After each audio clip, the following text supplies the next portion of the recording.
On a perfect day, I know that I can count on you. If that's not possible, then tell me, can you weather the storm? 'Cause I need somebody who will stand by me through the good times and bad times. She will always be right there. Sunny days, everybody loves them, but baby, tell me, can you stand the rain?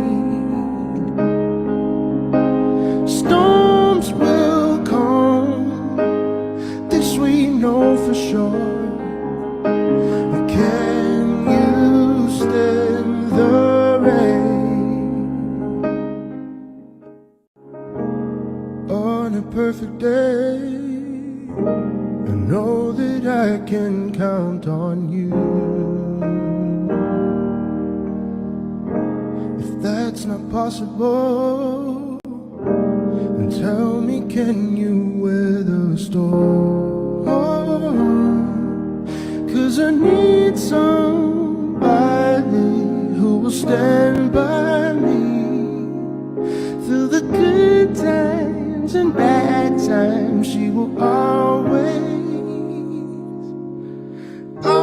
be right there. Sunny days, everybody loves them, but baby, tell me, can you stand the rain? Storms will come, this we know for sure. Can you stand the rain? On a perfect day, I know that I can count on you. If that's not possible, then tell me, can you weather the storm? 'Cause I need somebody who will stand by me through the good times and bad times. She will always be right there. Sunny days, everybody loves them, but baby, tell me, can you stand the rain? Storms will come, this we know for sure. Can you stand the rain? Oh,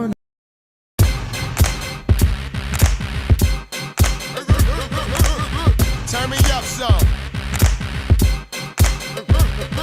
Yeah.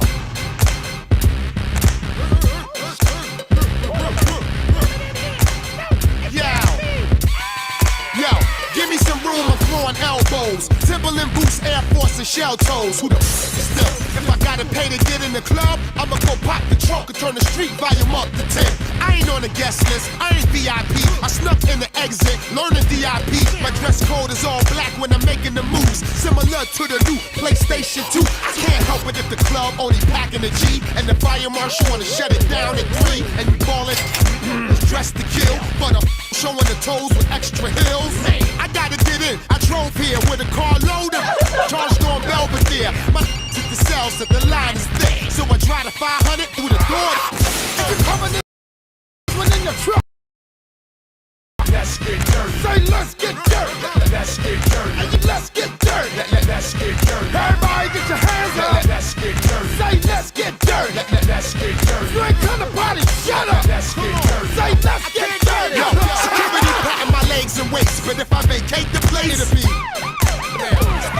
all my in the huddle on the count of 3. We gonna bone come rush the tunnel with a pound of. Cut the light on, you see it's Brick City in here. Blazing like Biggie passed us a Simeon here. Don't sleep, stay wide awoke. You dial dot, not dial a joke. Crawl or you die in smoke. I keep it heated when the hawk is out. Seated low Tahoe, beat it when the dark is out. I'm outside of the line and I'm acting a fool. Like a 3 o'clock bully, waiting after school. I've been in this line for hours. I even killed the time by helping my man pass out flyers. Now all I wanna do is get in where I fit in. Shake my with the baddest pigeon with a wig in. Jump, move, crash, break, shake down, stay. Yo, Papa Bear at the table, and the porridge is poured. Since death is the label, I belong in the morgue. I'm walking half dead at the sea now, with bigger from jail than the one on Green Mile. I'll huff and puff, blow the club down. I'll snuff a duck and headed uptown. Yeah, that's right. We up in this joint now. Hey, yo, we get ready to take over. Man, you grab the mic, I'ma grab the turntables. We gon' rock this joint, boy. If you got them in the club free, Let's get dirty. say let's get dirty. Let's get dirty. And you drunk up in the VIP, Let's get dirty. say let's get dirty. Let's get dirty. If you swinging from them club lights, Let's get dirty. say let's get dirty. Let's get dirty. And you like to start them club fights, Let's get dirty. say let's get dirty. Everybody wave your hands now. Let's get dirty. Say let's get dirty. Let's get dirty. Everybody jump up and down. Let's get dirty. Say let's get dirty. Let's get dirty. Everybody keep it going now. Let's get dirty. Say let's get dirty. Let's get dirty. Just a little bit louder now. Let's get dirty. Say let's get dirty. Come on, come on. Let's get dirty. Let's get dirty. Keep it going now. Let's get dirty. Don't stop now. Let's get dirty. Say let's get dirty, yo. Let's get dirty. Let's do a sound check. Who with me? Oh, Wednesdays are tough. Today is Wednesday, right? Of course it is. David Herring, what's good, brother? We gonna talk about that today, Shaba. I need them tuned in today, bro. Us patient men with discipline always win in the end. No matter who argues with you, debates with you, causes controversy, screams up and down, hollers. I just need to look. I'm in the city. I'm in Cincinnati. I showed up at the crib. Check this out. Just yesterday, it's just funny how things work out sometimes. God dropped things. Let's take God out of it. It's funny how life works out sometimes. I get to the crib, Cincinnati, and there's like 3. What up, Donnie? My bro. We're going to talk here in a second right here on the air because I need you as a contractor to validate something. If I'm wrong, please correct me. I get to Cincinnati, and lo and behold, the sun comes up. The sun comes up, and I'm in my neighborhood. If you go to my live, you'll know what I'm talking about. Some of you already seen it. Some of you pretend to not watch it, but you're here now, and you're pretending not to watch now. And it's like, just yesterday, we had these conversations about where we are and how we gonna be left behind if we don't get on our bicycles, if we don't get on our duties, if we don't start producing, if we don't start going to, get our shit together. And lo and behold, I was just preaching about, man, in Florida, these guys are putting brand new roofs on people's homes. And I'm seeing comments in the screen just as of yesterday. And they were saying, yeah, they in my neighborhood too. My partner from Detroit called me. He said, bro, the whole block is being done. They got these guys out here working on our sewer lines, and that is city work. I'm like, bro, I already know. I'm just trying to tell some people some things. Check with what's going on in Detroit. It's some unhappy union workers. There's some unhappy city workers. And ain't nobody talking about it. They can't get any traction. If you know anything about the city of Detroit, there is a whole lot of us working them city jobs, just like probably in Cincinnati. To be honest with you, I wouldn't want to see my brothers and sisters get knocked out of the way for doing some city work that should be assigned to the city. If they gonna fill the potholes here in Cincinnati, damn it, it better be us out there filling them potholes. That's what our job is. You know what I mean? That's how we justify what we doing. That's how we get our checks, right? So let's get to what I was saying, what I was showing, because I'm not gonna be here long, y'all. You can see, you seen me an hour ago, just an hour ago, and I have an appointment today I have to get to, and so I won't be here long. But I'm gonna make a few points before I leave, maybe answer a few phone calls, and then I'm out. Okay. But all I want to do is share with you how sometimes things fall right in place. So I get home to Cincinnati. When I get here, the sun comes up and I see trucks rolling in. And I don't mean construction trucks. Damn it, these trucks look like they just came from the I don't know, the auction, the used car auction. You hear me? They dinged up, Battlestar Galactica ass trucks. Look like they done been through hell and back. They got ladders hanging all off the side of them, chipped up paint. One of them had a spare tire on it. And I'm looking at this shit and I'm like, wow, I know exactly where they are. I mean, I know exactly what they hear and what they here to do. And I'm asking myself, like, could this be a better opportunity? Dave said, Wyatt, I bet that crew gone to another job by now.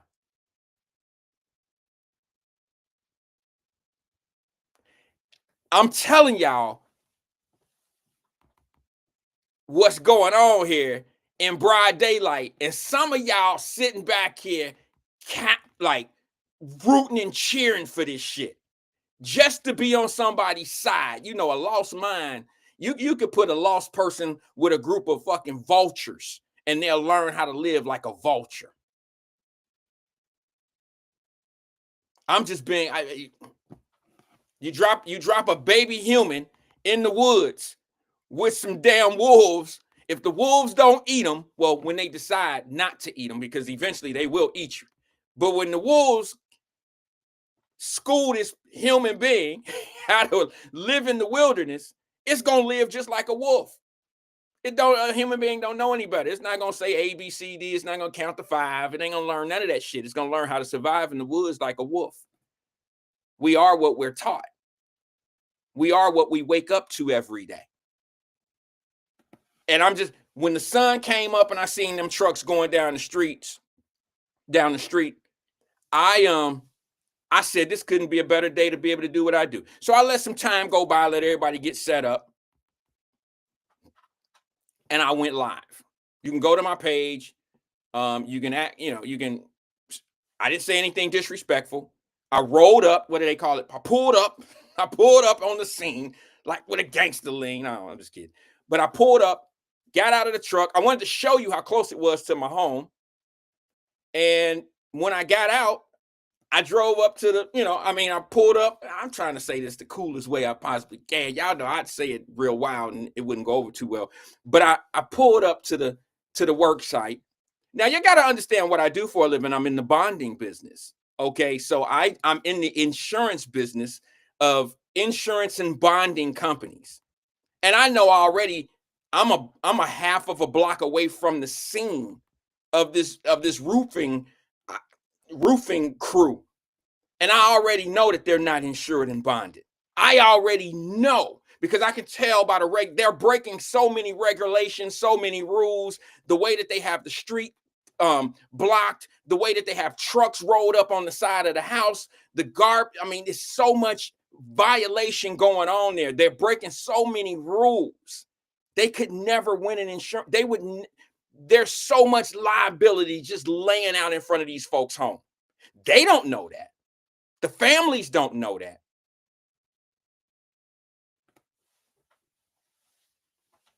Now, let me explain something to you. Let me tell you why I'm mad about it.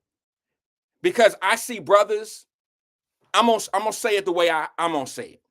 Y'all know what I mean when I say brothers. I mean brothers and sisters, but I'm gonna say it the way I say it. Do you know how difficult, how they put brothers in the ringer to get bonded for construction jobs? for painting jobs, for contract jobs. We got to dot all our I's and cross all our T's. Now, I'm not one of those to say, oh, it's tough on up all. I'm not one of them to do that. I'm just trying to figure out how the hell these folks come here, break all these regulations, and they can do and hit these jobs for $10,000 less than a company that's being regulated by the state. Did you see when I got out the car? Nobody spoke English. No one spoke English. The trucks, Donnie, confirm this if I'm wrong, brother. You're a contractor. You're a black-owned business who's a contractor. Correct me if I'm wrong, brother. Can you just drive a truck like that with no regulated? Can you just do that? Did you see them trucks? They had a little girl out there too. A little girl. I put it on film. I put it on camera. I'm like, what the LL Cool J is going on here? We mad about everything but some real shit out here. Y'all ain't talked about them immigrants being in Chicago not one bit. Soon as they teach you that the immigrants are in Chicago and they getting done wrong or whatever you want to say, now all of a sudden y'all paying attention to Chicago. We've been talking about Chicago for 3 years over here. Minimum 2.5 years. And now y'all paying attention because your leaders are saying, pay attention to this. This is what we're going to be mad at this week. Let's be mad at this. Let's be mad at that. Because if we ain't mad at nothing, ain't shit really going on. We can't do nothing for people but be mad for people.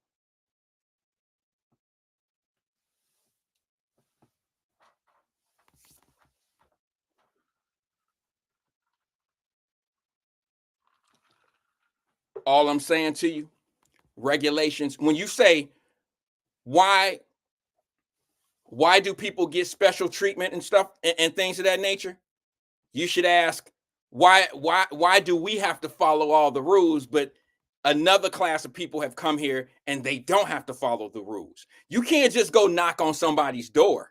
I mean, unless you don't know any better. A real contractor know that they can't just go walk. Donnie, y'all know you can't just go knock on somebody's door and say, hey, I do roofs. Let me put a roof on you. You know that's not how that works. You know how they get them jobs. You know how that contract come through. You know how easy it is. How is it that y'all don't find it suspicious that roofs are being $30,000 jobs at a whop are being done all over the cities, all over the place? Wouldn't you think something was wrong if everybody start walking in United Dairy Farmer and just start buying money orders? Wouldn't you be suspicious of what's going on? Why everybody buying money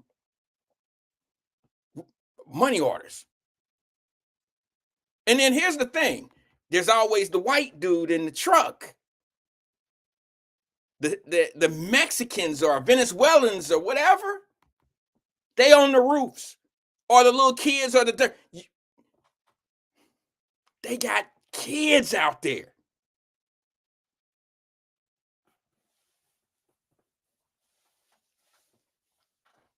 Let me tell you something. I had a guy who worked, y'all know my situation with my lawn care service. I had a group that did our lawn care for 5 years. I don't know. They did it during COVID. A guy, Latino guy, came and knocked on my door one day who was on that crew. I told this story a long time ago. Knocked on my door one day and said, I start my own business, my friend. I give you better price than my the company he was working for. So I asked him questions like how much and are you insured? And because you mess up somebody's yard, man, you got to be able to pay for that. I'm asking him so many questions. It kind of veered him off. I mean, he just ran away from it. You know what I'm saying? Because as somebody that's conscious about this type of stuff, I know that I need to ask certain questions because I want someone that's legitimate to come do the work for me. You know what I'm saying? I don't want somebody that's coming in here where I don't know who their workers are. You know, I don't know I don't know what they capable of. I got daughters in the house. I don't know what they capable of. Any real man would do that. You don't put money and savings and shit like that over your family. So I did my due diligence, and he couldn't really, provide the things that I needed for him to be able to get the contract, and he was saving me 30%. 30%. Some people would have been like, "Oh yeah, I got to take that." No. That's not how it work over here. But it's crazy that I pull up on the scene. I'm watching so many violations.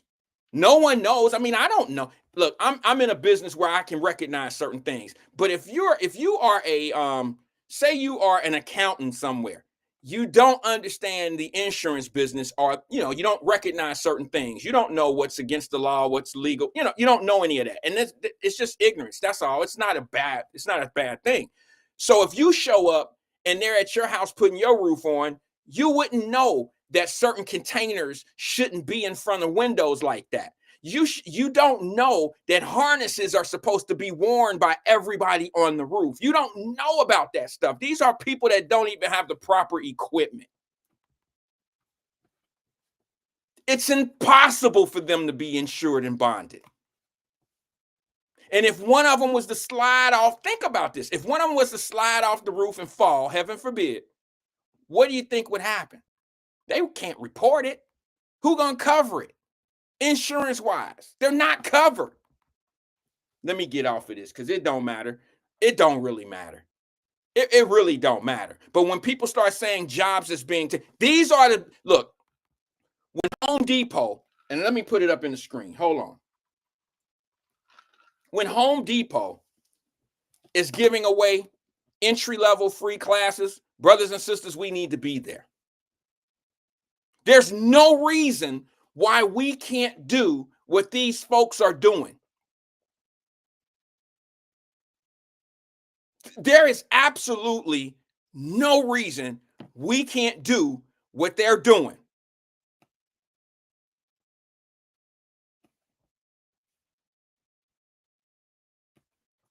Who said that?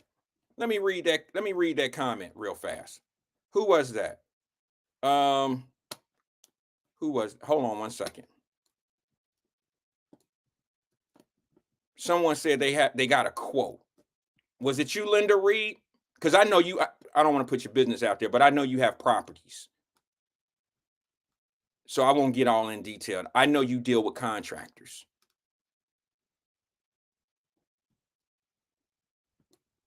I'll have to find I don't know where I seen it. Okay, Linda Reed said White company quoted me $25K to put a roof on. The Hispanic quote was $5K. Who you think I'm going with? All I'm gonna say is this. Don't let the numbers fool you. You get what you pay for in life. A $25,000 quote for a roof is proper. That $5,000 roof, okay, let me do this. Donnie, correct me if I'm wrong. You're a contractor. A $25,000 roof should last you 10 to 15 years. A $5,000 roof, you better hurry up and sell. Now, if you putting a roof on to improve a home because you're trying to flip a property and you're trying to get rid of it, okay? Do the $5,000 roof if you want to. It still has to pass inspection. Don't forget, if you're going to sell that property, that home is still going to have to go through an inspector. They check the roofs. They know what material is put on. They know if it's laid proper. They know if they masking or band-aiding certain areas. All I'm saying to you is There's a huge difference between 25,000 and 5,000, but the reason being is not just because of labor is cheap. The materials are going to be different. And if you plan on staying in that house, if you plan on staying in that $5,000 roof house, hey, all I can tell you is it's not going to last. None of them are going to last forever. But you better hope for great weather the next 5 summers. The next 5 winters, you better hope they're not bad winters. You better hope they're not bad summers, because the roof, believe it or not, roofs are the wear and tear on roofs are more than you can imagine.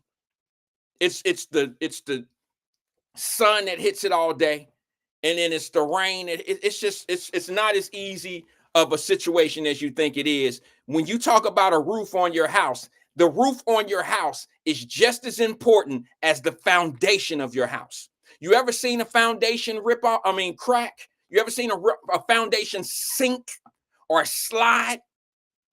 Yeah, if you don't get that fixed, you're in trouble. Same thing with a roof.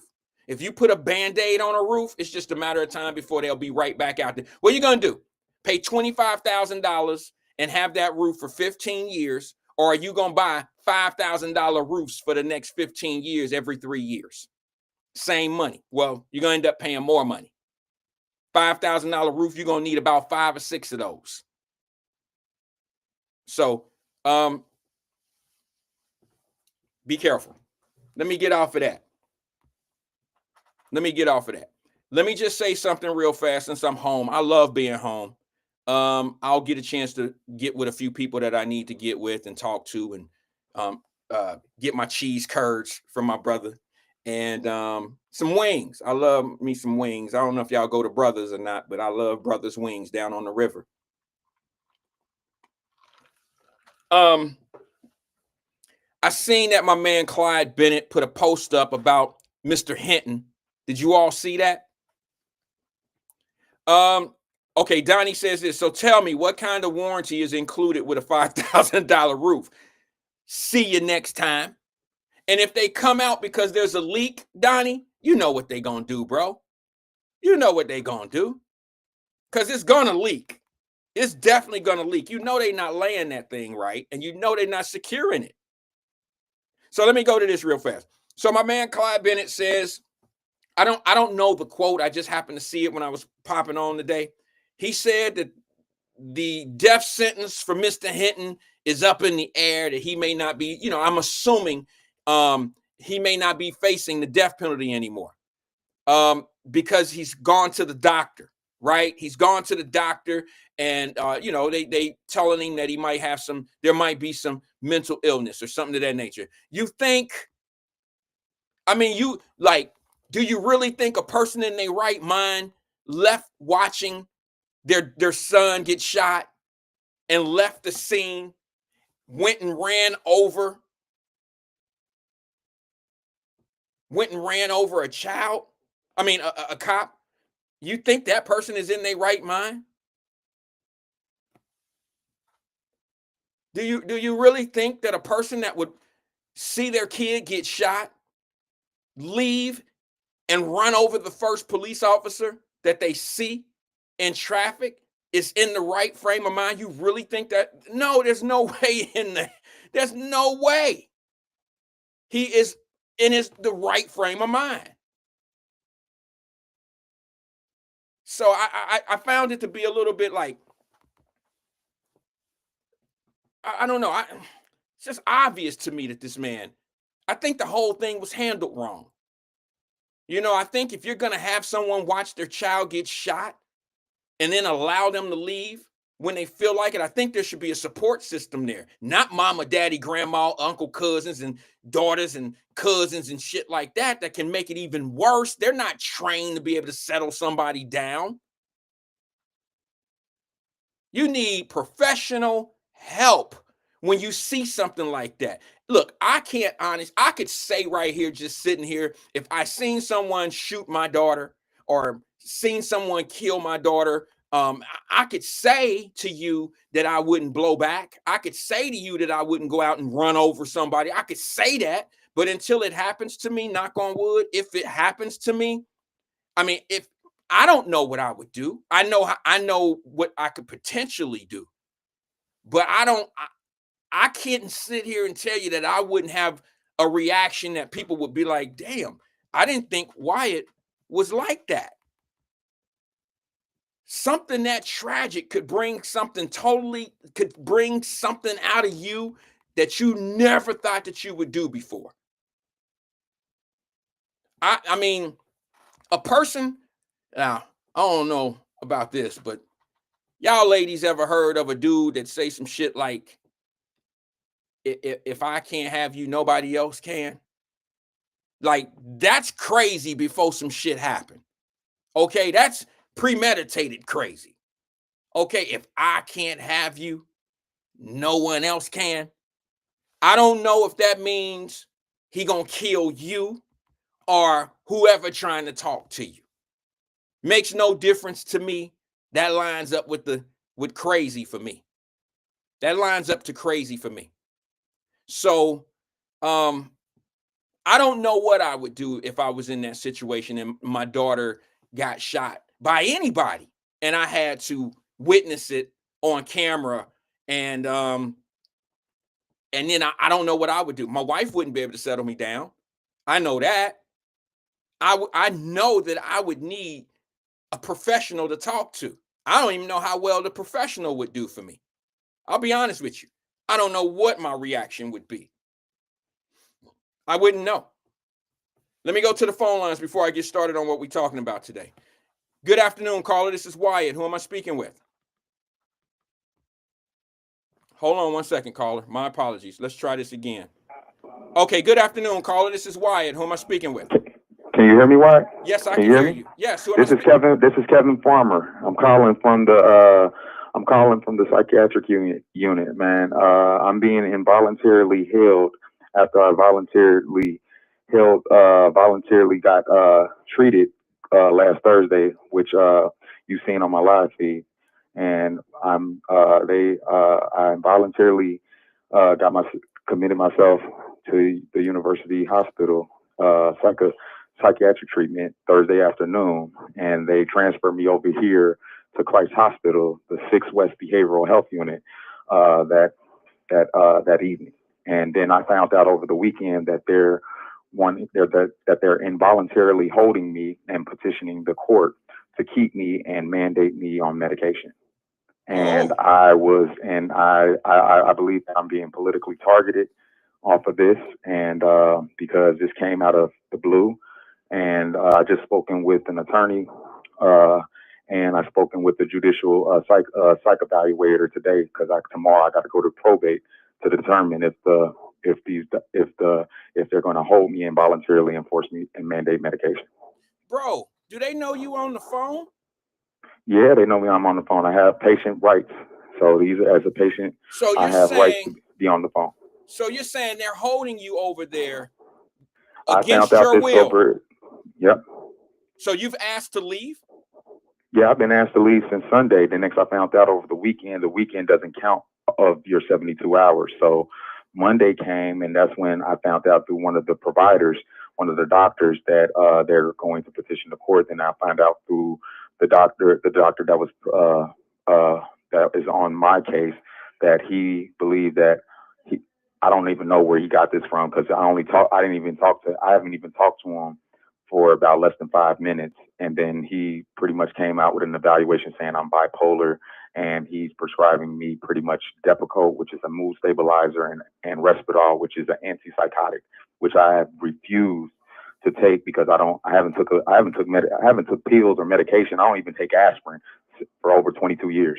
No, I understand that. And I'm big on, I don't like medications either unless they're necessary. You know what I'm saying, bro. But what was the purpose of you going there?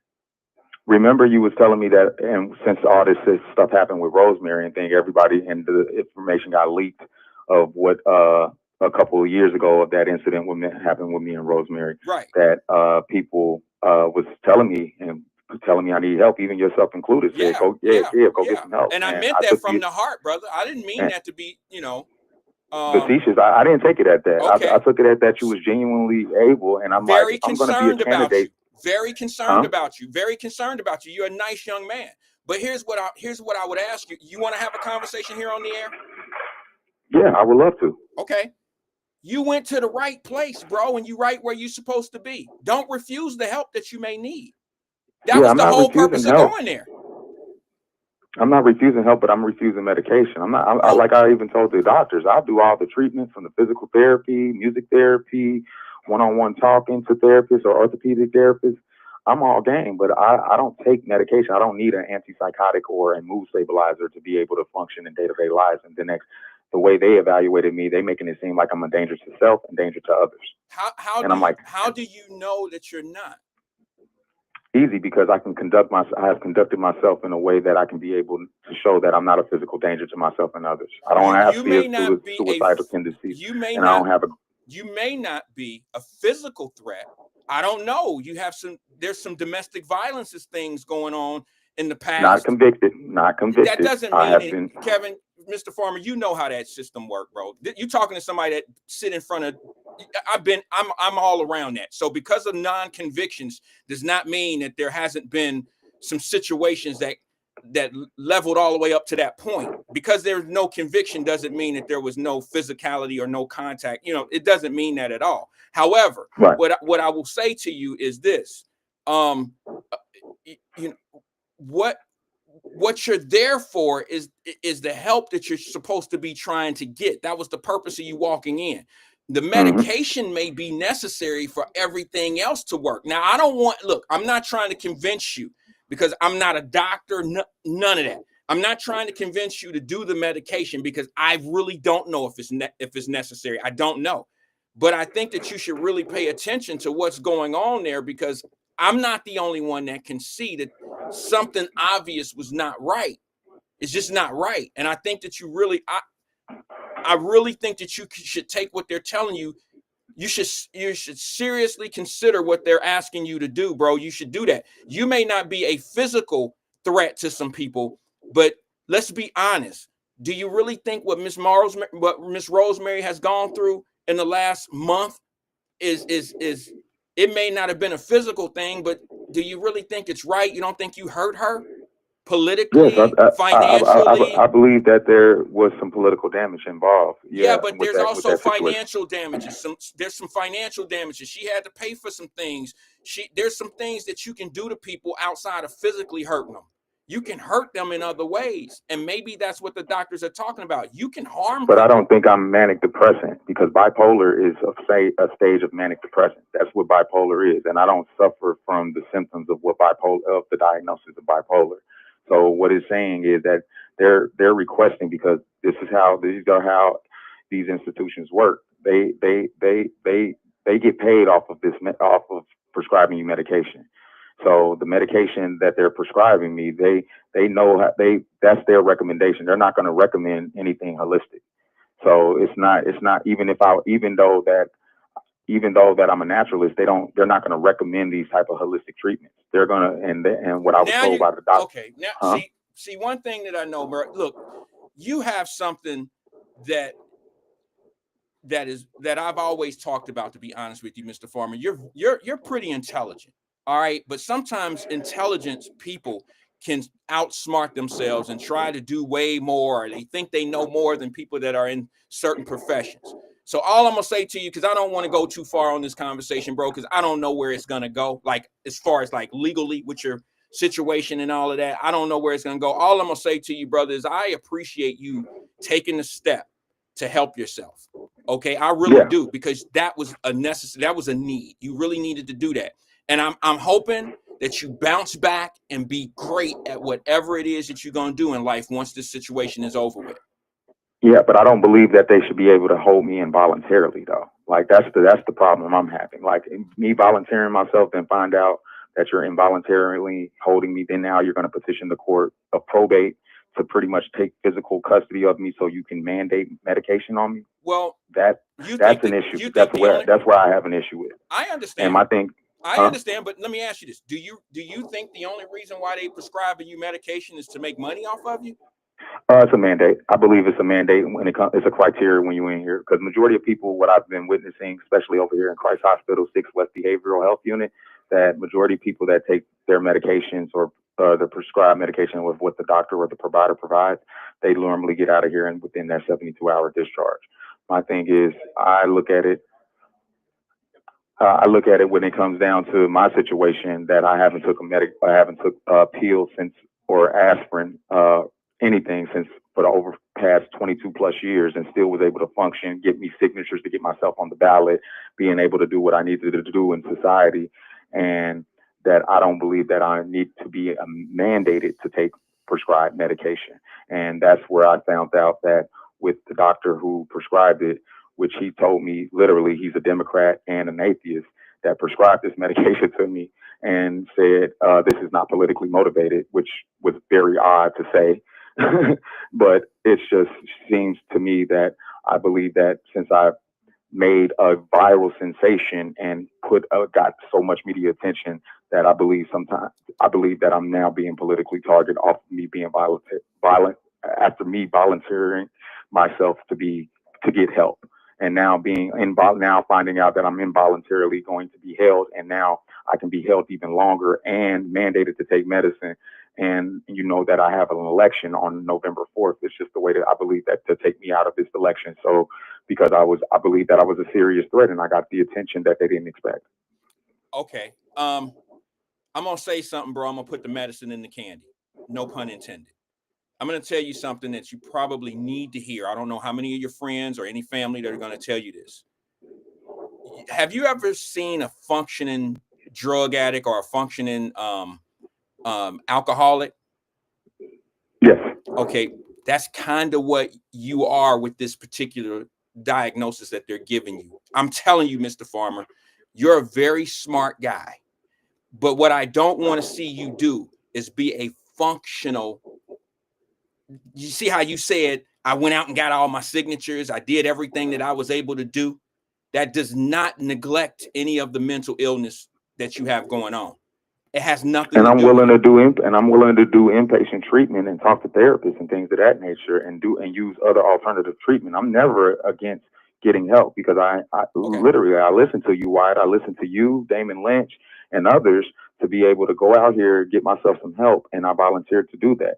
Now, I'm just saying, can we do like I even told the doctor, can we do any alternatives instead of prescribing me medication? Because some of these medications have, especially this antidepressant called Risperdal, these medications can be fatal and be detrimental to your liver, to your hair loss, to your gaining weight, and things of that nature. And the side effects can be severe. And then next, it's not just when you get on this medicine, you can't just take yourself off of this medicine. They got to weed you down off of this medicine. This medicine can literally be addictive too. I understand. So I've seen it. I don't want to be in this case, like you say, a functioning drug addict that I'm now dependent on these antidepressants or antipsychotics and mood stabilizers just to be able to function. I don't want to be a dope fiend. Mr. Farmer, don't take what I said out of context. I'm not suggesting to you that those drugs that they want to try to give you will make you a functioning drug addict. That's not what I'm saying. I'm saying a situation that you're already in, the mental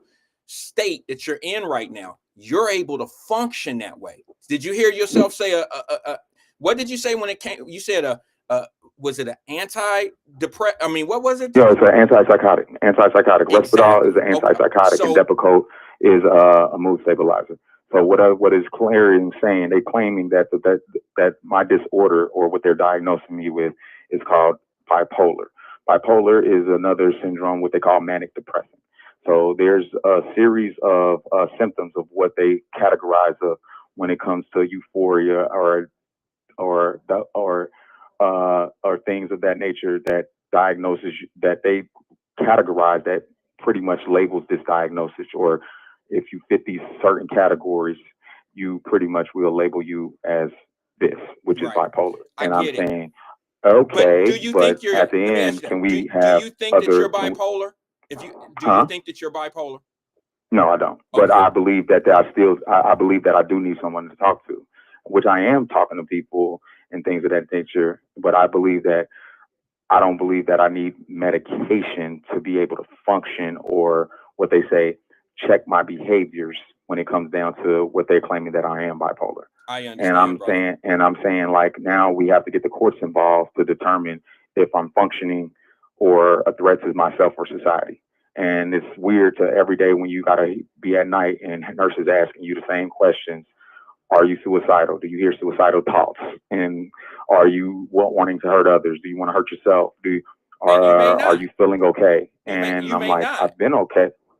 You may not have suicide. I don't think that type of stuff leads to suicidal thoughts, or I don't think that leads to that for everybody. But when I'm literally being involuntarily held, and I didn't even see the doctor I didn't even notice that the UC doctor pretty much signed on the involuntary hold until I got over here transferred to Christ that Thursday night, and over the weekend finding out this information, and now compelled to be able to release this story to say, hey, dang, I didn't expect to be volunteering myself to get help, and now y'all involuntarily saying I need to be here. And what I believe is a bias assessment, and I believe some of this is politically stirred and politically motivated. So you're thinking that they're holding you now not because of your condition that you've been diagnosed with, but they're holding you because that they want to slow you down on the race from city council. Politically, I think this is a way, because they know I wasn't gonna, because the questions was after the incident happened, which I've seen with Rosemary. They was asking me about, literally, are you going to step down from the race? And I told them no, like, I'm not stepping down. No, I'm not going to step down. But at the end, and with that, and then next, I'm still getting views. Even the Inquirer just released a week ago an op-ed of how much attention that they're giving me, and apologizing to other candidates that the Inquirer shouldn't be focusing on just one candidate like myself. I can't, when calling Channel 12 and talking to reporters and saying we can't help you now and stuff like that. The only person who's coming up here today to interview me is Fox 19, and I got to thank Trisha Mackey. And Stephon Pryor, who's going to come up here and be able to do a live in-person interview on this situation. Because at the end, how dare you hold me involuntarily without my consent, then make some type of bias assessment about me, which you didn't have a long evaluation or assessment, enough evidence to be able to determine, but you're using pretty much your title as a doctor and your authority to be able to try to petition the court. And that's absurd. Petition the court to be able to get me to involuntarily hold me and mandate prescription drugs, which is antipsychotics and mood stabilizers. These are dope fiend medicines. I know I've known this. I came from the foster care system. I have been on medication when I was young. I've been on everything from Depakote, Risperdal, Adderall, Ritalin, Zyprexa as being a child, and being through several diagnoses as a child to one doctor just one day had a sense to really sit down with me and evaluate me reasonably to tell me at the age of 16 and a half that you don't even need this medication. You're just an attention-seeking individual. And pretty much I've been not on medication ever since. So, and been able to function, even though I have my antics, even though I have my flaws. But my thing is, I'm willing to go out here, like when the people ask me to go get help like yourself. I'm willing to go out here to talk to therapists and being able to get treatment. I've shown that. Now I'm saying they have no right to involuntarily hold me. Now, if I do want to go out here and inpatient, which I'm very keen on doing, is to be able to do inpatient treatment, to be able to still consistently follow up, talk to someone, being able to get through some physical therapy and things of that nature, or other alternatives. But I am not a danger to myself and others out here. And I don't have these tendencies to be able to hurt myself or others out here when it comes down to physically harming. That's not the only challenge. Huh? That's not the only thing that is in consideration here, Mr. Farmer. I can guarantee you that, brother. This is me speaking. Right now, when talking to the doctor today, it was pretty much, he just plainly, obviously told me. His name is Dr. Wilkes. He's a black doctor. He's a black doctor that's an atheist and a Democrat. And the doctor that I talked to was a Democrat who actually put the involuntary hold on me over there in UC. The involuntary hold came from UC without me knowing. Are you suggesting that they're doing all of this? are you suggesting because they're Democrats that that's the position they're holding? I pray not. I'm just right now because my thing is I've been praying since I've been getting reconnected and being able to build my relationship back with God, which I already had the relationship. It's just being able to get that back stronger. And what I'm understanding is like, dang, sometimes politics is dirty. And I tell people, as being a candidate, you'll find out who really hates you. And being able to promote the way I promote and get the attention that I have seeking, it sometimes can be a double-edged sword. And I feel like I'm touching that end of the pointy end of that double-edged sword right now, because I was willing to go get help. And this is the way that we can be able to hold you during this election until this election is over. I think the plan is to hold me through this election, and the next they're not going to release me until after November 4th. And I think this is all employed through the Democratic Party, because I am a Black Republican. But wait a minute. I got to say something that Mr. Lynch said when he called and spoke highly of you. I mean, your buddies. He said, who else is getting as much attention as Kevin Farmer right now? No other politician other than the mayor, because of what's going on. No other current politician, or anyone out of the 25, I think between 27. Is it 27 that's running? Okay. Out of the 27 that's running, I hear your name all the time, but that doesn't necessarily mean that it's going to, equate to votes. Yeah. I don't believe I'm going to win this race, Wyatt. And I'm not telling people like, oh, I'm going to win this race. I'm telling people that I still want to get out here and still at least have a fighting chance to be able to compete. That's all I said. All I did was just get the signatures that was required to get on the ballot and compete.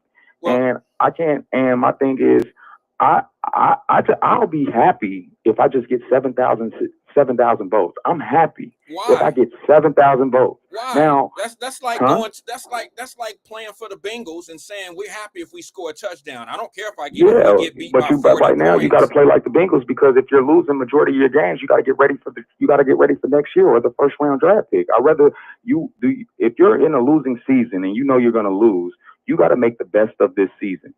Same as the Bengals. You got to still make the best of this season. Bengals has a slim chance, maybe a less than 3% chance to get into the playoffs. But understanding that, you got to get ready for next year too.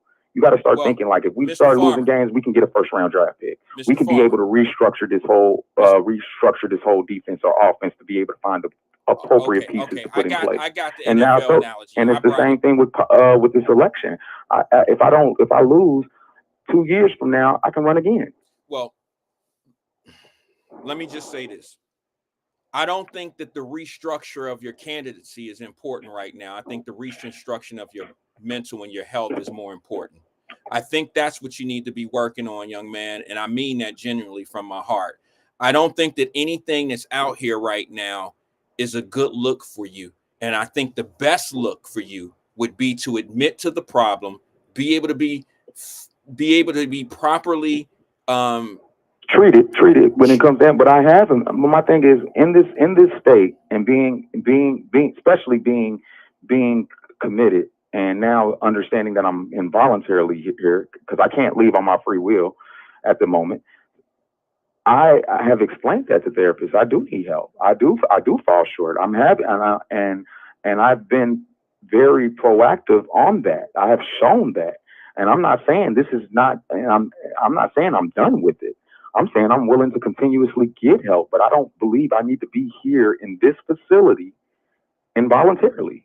Right. Now, inpatient treatment, we can do all these alternatives. I'm game. And I'm game to seek advice and to be able to get alternatives. But since I've been here, Damon Lynch ain't came to see me once. You feel me? The same pastor that asked me to literally recommended that I need to go help and go and go see somebody ain't once showed his face. And I have visitations Monday through Saturday up here at Christ Hospital from 4:30 to 7. And then it's just like the same thing when people say, "Oh, I need you to get help," and we're rooting for you, but where y'all at? And you can come see me at Christ Hospital Monday through Saturday, Monday through Saturday, at least from 4:30 to 7, and Sundays and holidays from 10:30 to 7 p.m. So I'm looking like my thing is I come from foster care where I understand my support system is very limited, and if I have any. Well, sometimes. hold on. I got to say something about that. Support is spread out in different ways. Sometimes people watch how support is abused, so they support from a distance. I'm kind of that kind of guy myself. Like, I'll support you, but I support from a distance because sometimes people take advantage of support. Okay, and I'm just speaking for myself. It looked like Rosemary was supporting you and helping you and trying to be on your side. Look how it turned out for her. So I just want to, I'm not trying to put you on blast. I just wanted to let you know that sometimes, brother, you have a huge support system. It's just spread it out a different kind of way. People that people that wanted you to get this help, they'll be there for you once you step up and start getting the help. You can't just say, all right, I'm here, and not want to do what they're asking you to do and still think that you're there trying to get help. I'm not going to digest any antipsychotics or mood stabilizers. Okay. Especially ones that literally affects your liver, hair loss, and your body. Okay. And I don't recommend anybody unless you really, and there's people that really need these antipsychotics. Trust me, I'm around individuals now in this facility that have some issues. But my thing is, when I'm still able to get up in this facility, keep a positive attitude, talk to therapists, go through these therapist activity groups, and talk to orthopedic therapists and doctors about the issues and confronting my issues within. I believe my diagnosis has always been what it was. It's always been conduct disorder, to the point of me just seeking attention to be able to get my point across.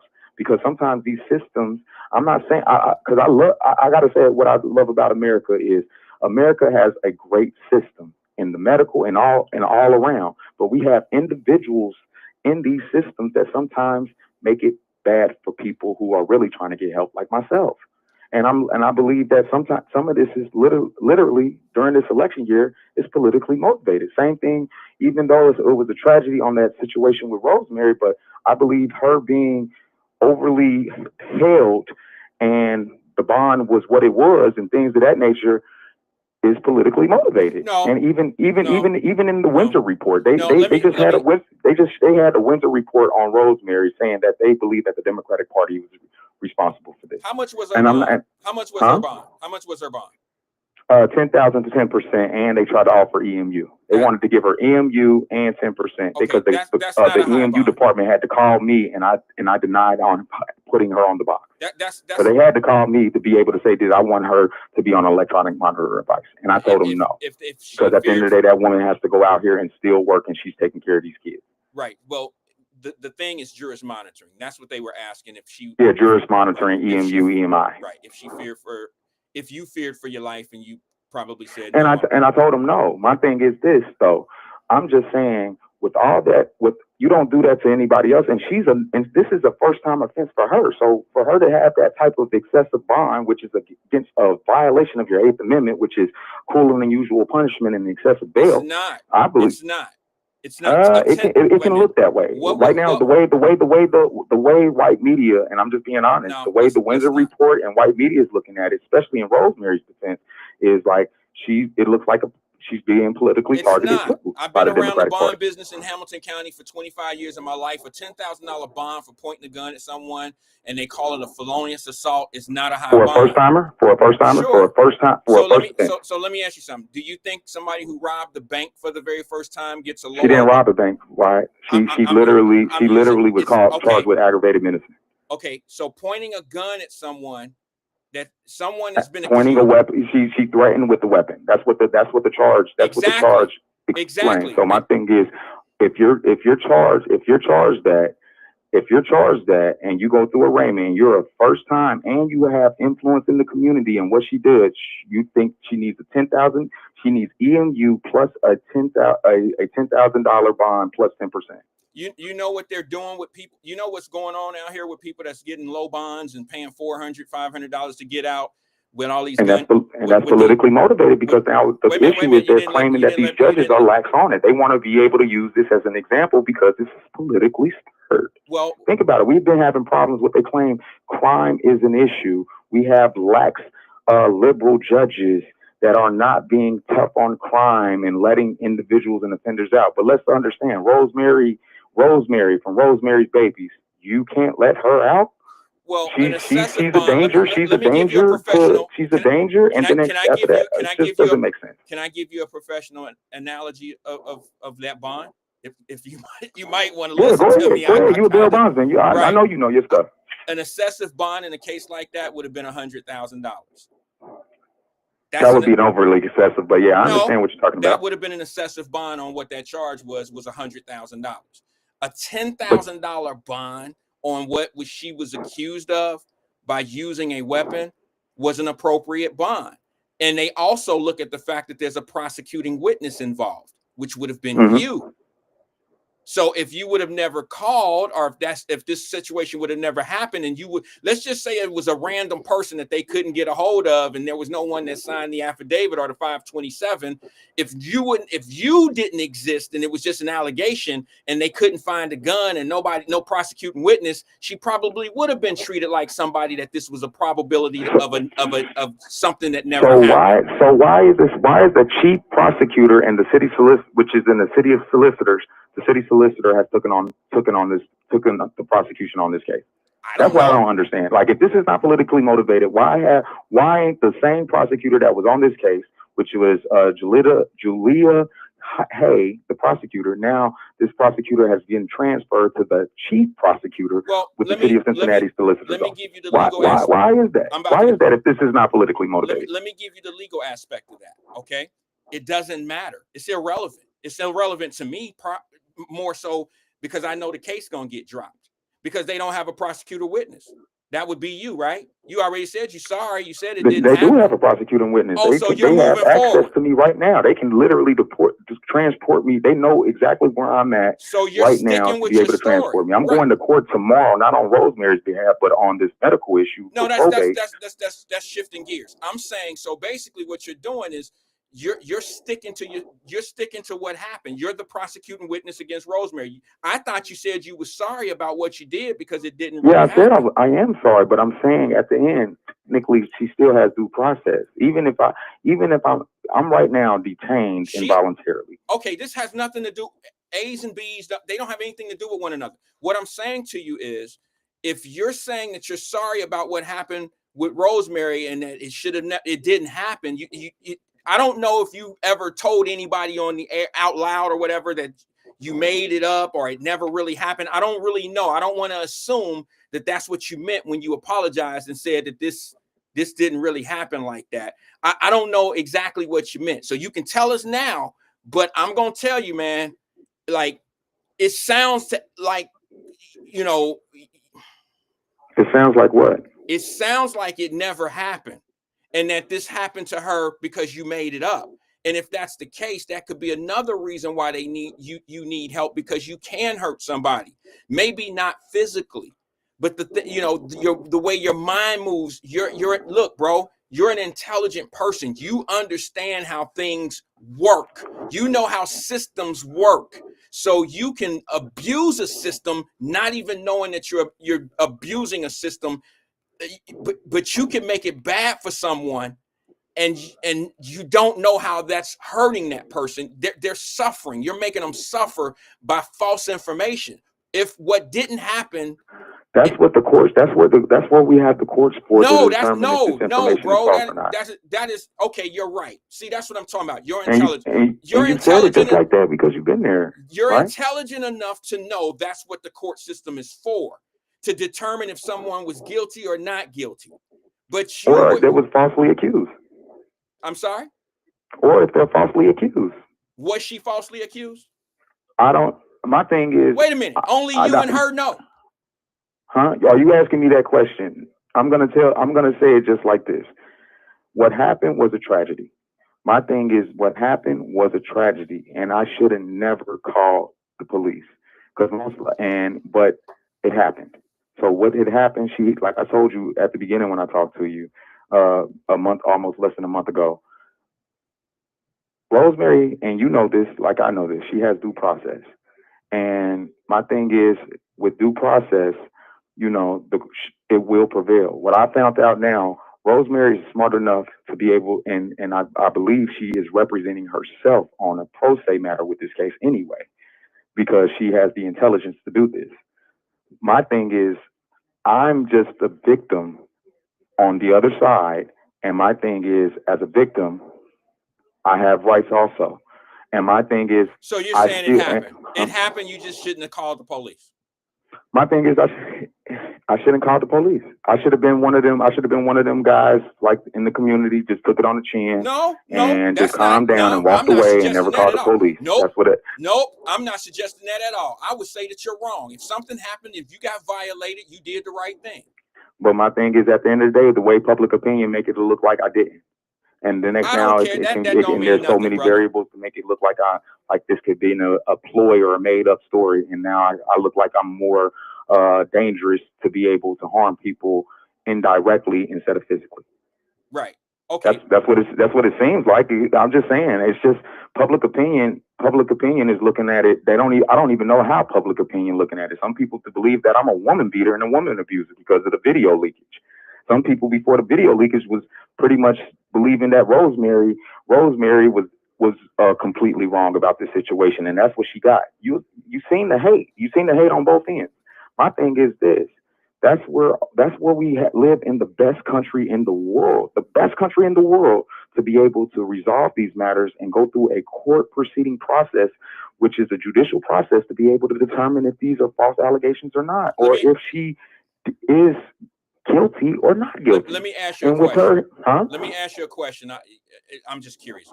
Do you think that Rosemary will be convicted in this case? I don't believe so. I believe that right now, this is, like I told you again, this is all politically motivated, and her running for Congress as being the first black person and black woman ever to run for District 1 seat. I believe this, and being a black Republican, I believe black Republicans in Hamilton County are targets. Okay. All right. Well, none of this would have happened if y'all wouldn't have opened up Pandora's box of having them boys come knocking at the door and they have to take. Yeah, I should have never called. And then my thing is, that's what I'm apologizing for, and I apologize, and I consistently apologize for that. I should have never called. I should have just used the hood code and never called and never touched and never called. I'm not one of them dudes. I'm not one of them guys. A man. I'm not a grown man that'll try to convince you that if a woman puts their hand on you or violate you or do something wrong to you, that you have to just take it on the chin and be a bigger man. No, I believe if a man hits a woman, he should go to jail. If a woman hits a man, she should go to jail. I believe violence is violence, and it should be handled. It should be treated properly. Okay, I don't agree when people say that if a woman violates a man, then he should just be a bigger man and stand. No, I don't believe in that. But I do believe that when you say that you don't think she's going to get convicted, I think that's only because there's going to be a lack of evidence against her, and I think you play a big part. They never found the gun. Was there ever a gun? The only thing they have is an affidavit. They don't even have a sworn testimony of my statement. They only have a sworn testimony of the police. Right. And then next, the police thing have found no gun, even though she's a licensed gun owner. Never found no gun during the initial search of. Because she gave them access to search her home and everything. They didn't find no gun. My thing is, they have only a sworn affidavit of what the police said, and me technically as a corroborating witness. Right. So what happened to the gun, bro? I'm curious. Did you get rid of it, or she gave it? I look at it like I don't know. I don't know. I guess police didn't search thoroughly. I don't know. I tell people we should think about how police uses their discretion to arrest. Think about it. If you got a call and did they do enough evidence or search, even if it was quote unquote what some people believe is made up, or quote unquote some people believe that she did it, whatever, did they do initial investigative police work to be able to say that they had the right to arrest Rosemary? I've never in my life, I don't know, maybe I need to start watching court TV more. I don't watch it at all. This is Mr. Farmer. You've done something in my 25, almost 30 years being involved in the court system. I have never been involved with someone who was the prosecuting witness and now blames the police for what you called them for and told them the conditions of what was going on. There was a weapon used, and now I didn't arrest Rosemary. I'm sorry. The police did. They I said arrested I her didn't based arrest on her. Rosemary. The police did, They and they used their discretion to do that. And my that's thing is, because did of they do their jobs adequately to be able to say we have to make this arrest, or did they bro. do this You just based on obviously my statement? you were convincing enough for them to make an arrest. They're not going to just come to the house. First of all, you already know how domestic violence works. It's not like it used to be, where somebody, if I call on you, chances are you're going to jail. If you call on me, chances are I'm going to jail. But if But is there's, that right though? But is that right? So it it means all that we depends have a on what's system being. of a police It system all that whoever depends. makes the call first, or the person is the person a victim. So that Well, makes us it all think is depends on what the policing, victim is huh? saying. It all depends on how the victim is claiming they got victimized. If you're saying that this person had a gun, and they have to take that type of that allegation, they have to take that very serious. They have to take that serious. She is a gun owner, so probability she had a gun. The fact that they didn't find a gun, they know that if you call, you probably told them that I called y'all 10 minutes after the situation. 10 minutes is plenty of time to get rid of a handgun. I'm assuming it was a handgun. That's plenty of time to get rid of a weapon. So it's a probable argument that she had a gun. Now, like you said, due process, she has to prove that none of this actually No, she happened. don't have to prove nothing. They have to prove if she had the gun, if she was intended to use it Well, at what they technically, charged her with, which is aggravated menacing. Was she technic. threatening me There with the you go. weapon? That's what the state has to prove. That's why we love this country so Yeah, much, because she's absolutely. technically innocent before proven guilty. I get it. I get it. I get it. But what I'm saying to you is, at the end of the day, they took her based on what you told them. And so if you know, if Was you, that right though? My thing is, yes, it's we in right. What are you situations, are we in asking? situations Come that on, now Mr. we can go off Farmer. of Come on, people? bro. It's getting bad now. When you say, if I call the police on my wife, and when they get here, I say she had a knife to my throat, and then I testify to that, and I sign an affidavit, and I get her No, you didn't arrested. sign. I didn't sign no affidavit. So my thing is, if you don't sign no affidavit and you literally just said to the police, like, my wife put a knife to my neck, and they say, okay, we're gonna arrest your wife. They didn't get no. They didn't take no written statement from you. They didn't find the knife, but they got knives in the kitchen. You know you have knives in the kitchen, and they just take your wife away. Then my thing is, did the police do a proper investigation to make sure that she was a threat, that she threatened you with a knife? Because all they got is your story. Well, okay. All right. So basically, you saying the police shouldn't have believed your ass. That's basically what you're saying right now. The police My should thing not is, they have could have did believed you. more. They could have did more thorough investigation. Okay, That's what I'm saying. They could so have did more thorough investigation to I be able to bet you, determine if this I'm gonna was. tell you something, bro. There's your illness right there, because you're an intelligent man and you were definitely very convincing in being able to express what happened that day or that night or during the day, whatever it was. And you convinced those police officers that lady committed that crime. You convinced them of that. And now you're trying to turn around and say that they should not have believed you. They should have done a thorough But check. my thing is, I didn't convince them, because my thing is, the first officers that initially came to the scene apparently didn't believe the story. It took dang near several different officers and a supervisor, and the supervisor, I guess, was a little reluctant, but I guess the supervisor was called in about this issue because he made his calls, and I believe this was politically stirred and Okay, you keep motivated. I saying that, believe the bro. chief of police, literally Tangi and the Democratic Party, literally say arrest her. Now I don't And agree with a and lot the of next leak things. this information out, her mugshot and things of that nature, leak this information out to the public to be able to damage Rosemary and see if they can try to go after her and her organization. Because at the end of the day, she's a black Republican. No.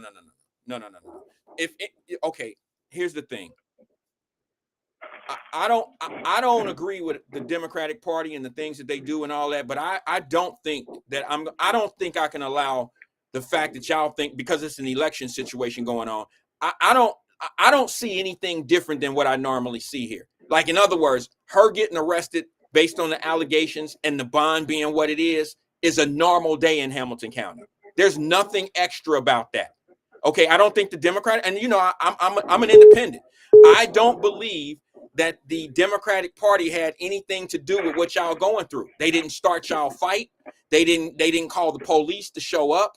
They didn't do any of that. But they did arrest her. The police had discretion. You know, police have Because that's what discretion if they police arrest do. about their arrest. They don't have to arrest you if they have the Mr. discretion. Farmer, Police have so much discretion out in the field. Mr. Farmer.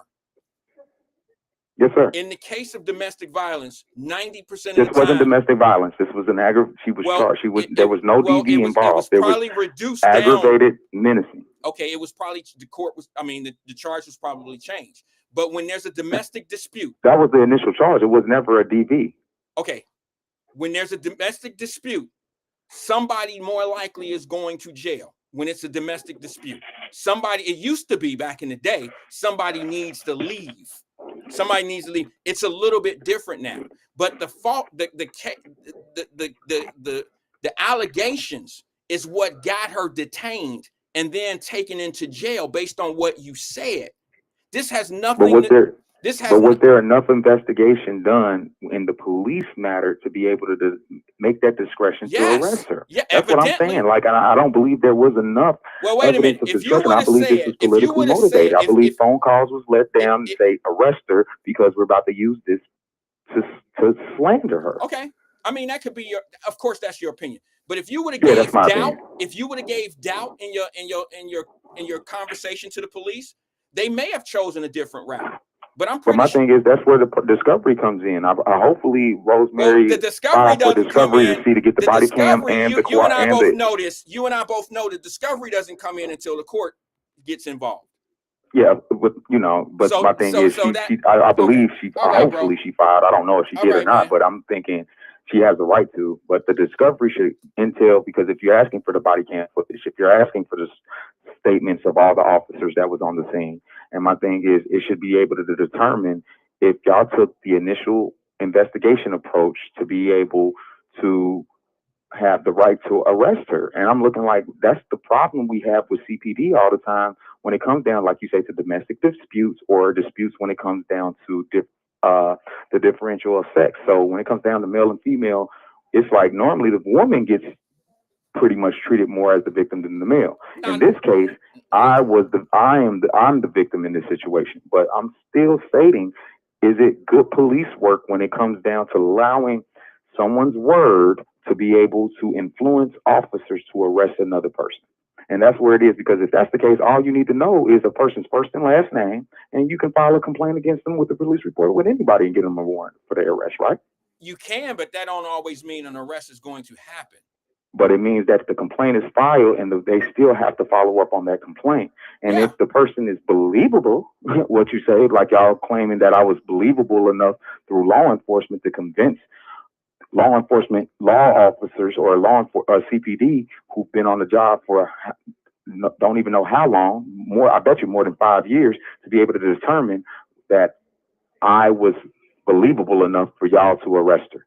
Then I find that absurd, because if that's the case, why did even when the situation happened, why did it take all you officers to be presented? Why did it take a supervisor to come to the scene? I didn't ask for a supervisor, so why did it take a supervisor to come to the scene? Maybe why wasn't the initial officers who initially came on to the call, was able to resolve the situation just as a vague complaint? So let me ask you, and I don't know if I can ask, but I don't know if I can get an answer to this. Where did this dispute happen? At the location of where she helps the kids? Is that all one location? No, it's a different. No, it happened at her prime residence. Okay, I was just curious of who else. Yeah, it didn't happen at Holloway House or Rosemary's Bakery. Okay, I was just curious about that, because sometimes people live in their locations and they, Yeah, no, she does. She has her own primary she has her own primary residence on the west side. But my thing is that's where we get into the point of, I just say sometimes we just, and we're, as human beings, we fall short and we make error. And sometimes, I don't care if you're a police officer, I don't care if you're a victim, I don't care if you're a defendant.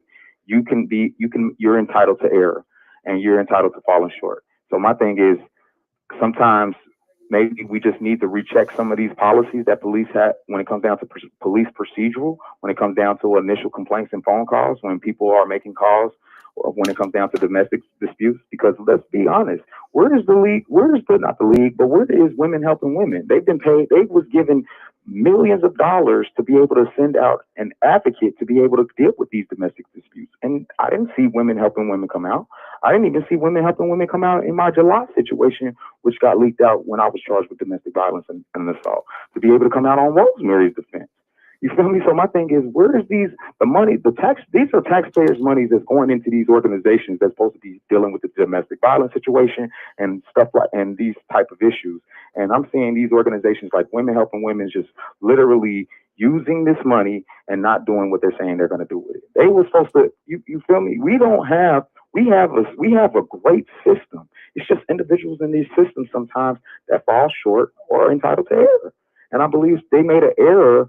They might have made an error when it came down to the investigation or investigating this case when it came down to Rosemary. I'm not saying that this didn't happen or it didn't happen. I'm just saying that it, like, at the end of the day, she's entitled to due process, and I believe that justice will prevail. And I believe that this is still politically motivated and stirred. Okay. And if you can't see that, Wyatt, I'm like, dang, just don't ever run for politics, brother. Don't ever be a candidate, because you'll really find out who really hates you.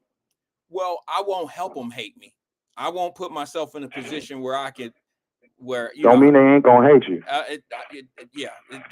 But what I'm saying to you, Mr. Farmer, let me just say this to you, bro, because I'm low on time. I got to move on. Let me just say this to you. I wish you the best of luck. I just think you're in the right place right now, but I think. Do you think I need to be involuntarily held, or you think I? You can? You really want? Yeah, I want to be. I want to really get your opinion. You think I need to be voluntarily held? I'm one of the people who said you should be there, and I think that you should be there for your sake. Involuntarily or violent? Because I volunteered to come here. No, I volunteered to come to get help, and now I'm being involuntarily held. I'm about to be very honest with you. I think you should go home because you're not ready to be helped. I think you're right. I think only time that people can get help is when they're ready to be helped or they understand they have a condition. I think that until you're ready to be helped, you're wasting your time, you're wasting their time. And if you're not going to do what they ask you to do while you're there, then the help that they're trying to give you, the treatment that they're trying to give you is not going to work for you. Okay. It's just like anything else. That's why I use the analogy of a functioning drug addict or a functioning alcoholic. I'm not trying to be disrespectful when I say that. What I'm saying, no, you're not. I don't take it. Okay, what I'm saying to you is a functioning alcoholic never thinks they need help. They got it handled. A functioning drug addict never needs help. They always got it handled because they can function so far. They don't even understand what they really doing. They don't see it. But at the same time, from us on the outside looking in, bro, we see something that you don't see.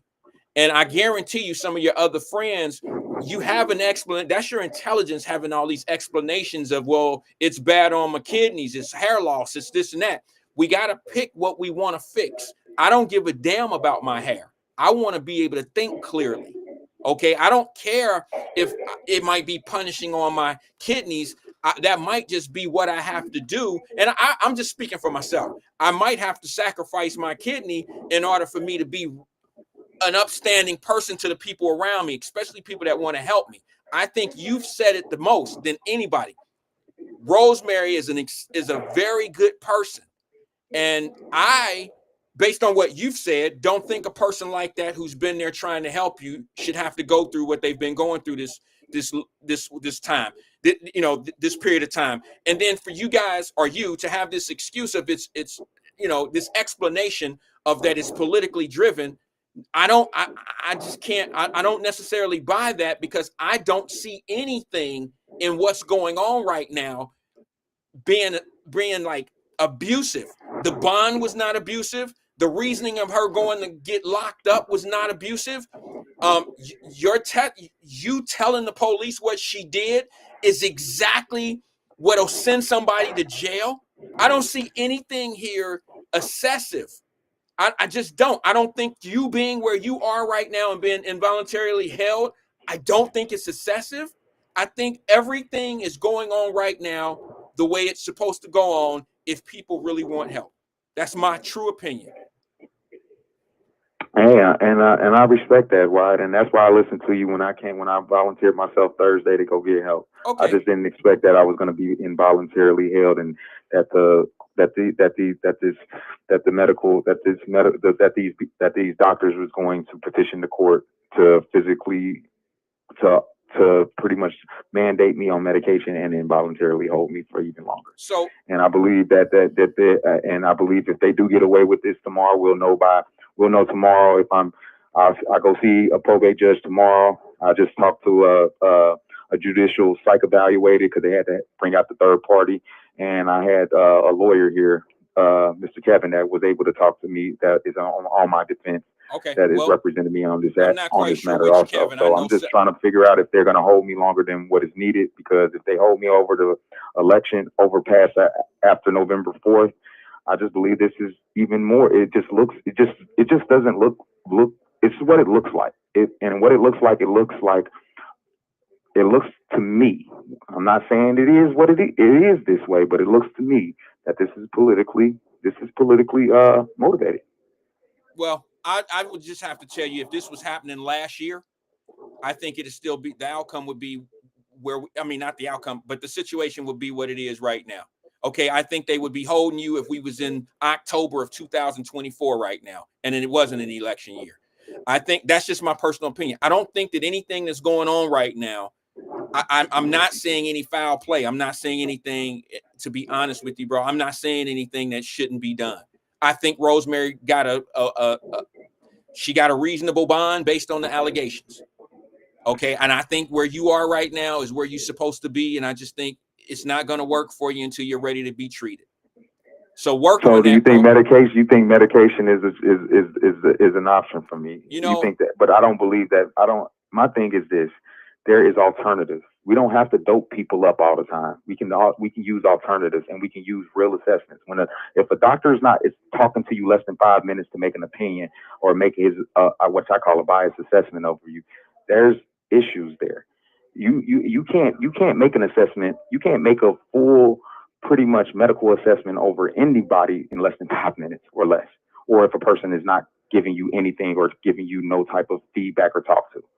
That's and I find that absurd. Like, that's what it is. We're living in these times like now, if that's the case, the doctor can do whatever they want now. They can sign whatever they want to keep anybody if they feel like they need to be kept. And my thing is, I don't care how many years of experience you have. Doesn't mean that you're not entitled to error or misjudgment or biases or political tampering. So my thing is, people sometimes can fall short and are entitled to error. So I just look at it. Hopefully I can get out of here and be able to do some inpatient treatment. I'm willing to be able to seek therapists. Do you got a therapist that you recommend? If I get on the outs that I can, because do you recommend anybody for me? I don't. I don't have anybody in that field that I don't have anyone in that field that if you can get contact. I think this is Ebony's J auntie. Her name is Miss Dr. Tyemba.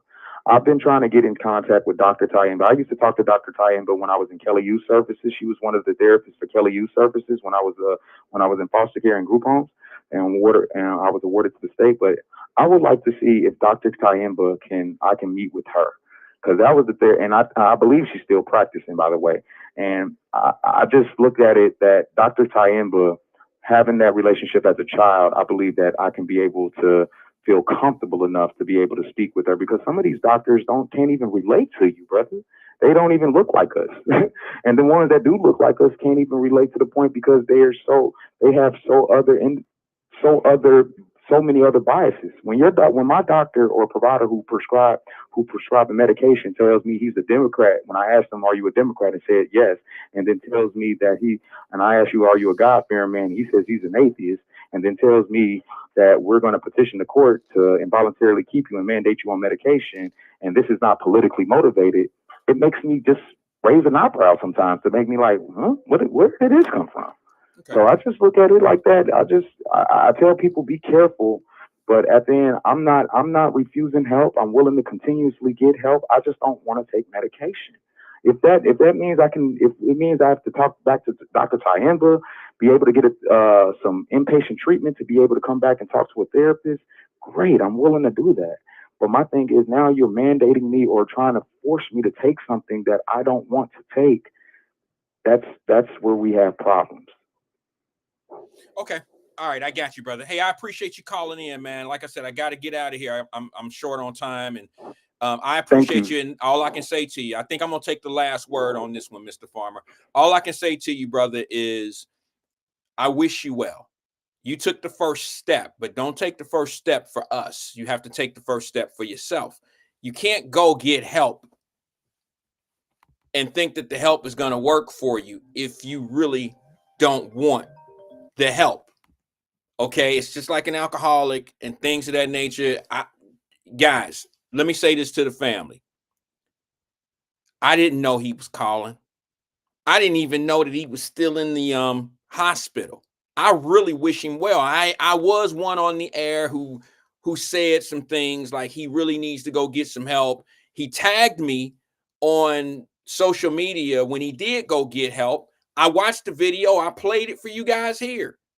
But it has not been something that I've been keeping up with because I just see something in this that's just way different than what I'm trying to do with my platform. I gave him some time to be able to express because some was concerned about how he was moving and this and this and that. The questions that I asked when it come to court, to the court case, I didn't really want to go there too heavily because it still is an active case. But I don't think I don't think what you know what?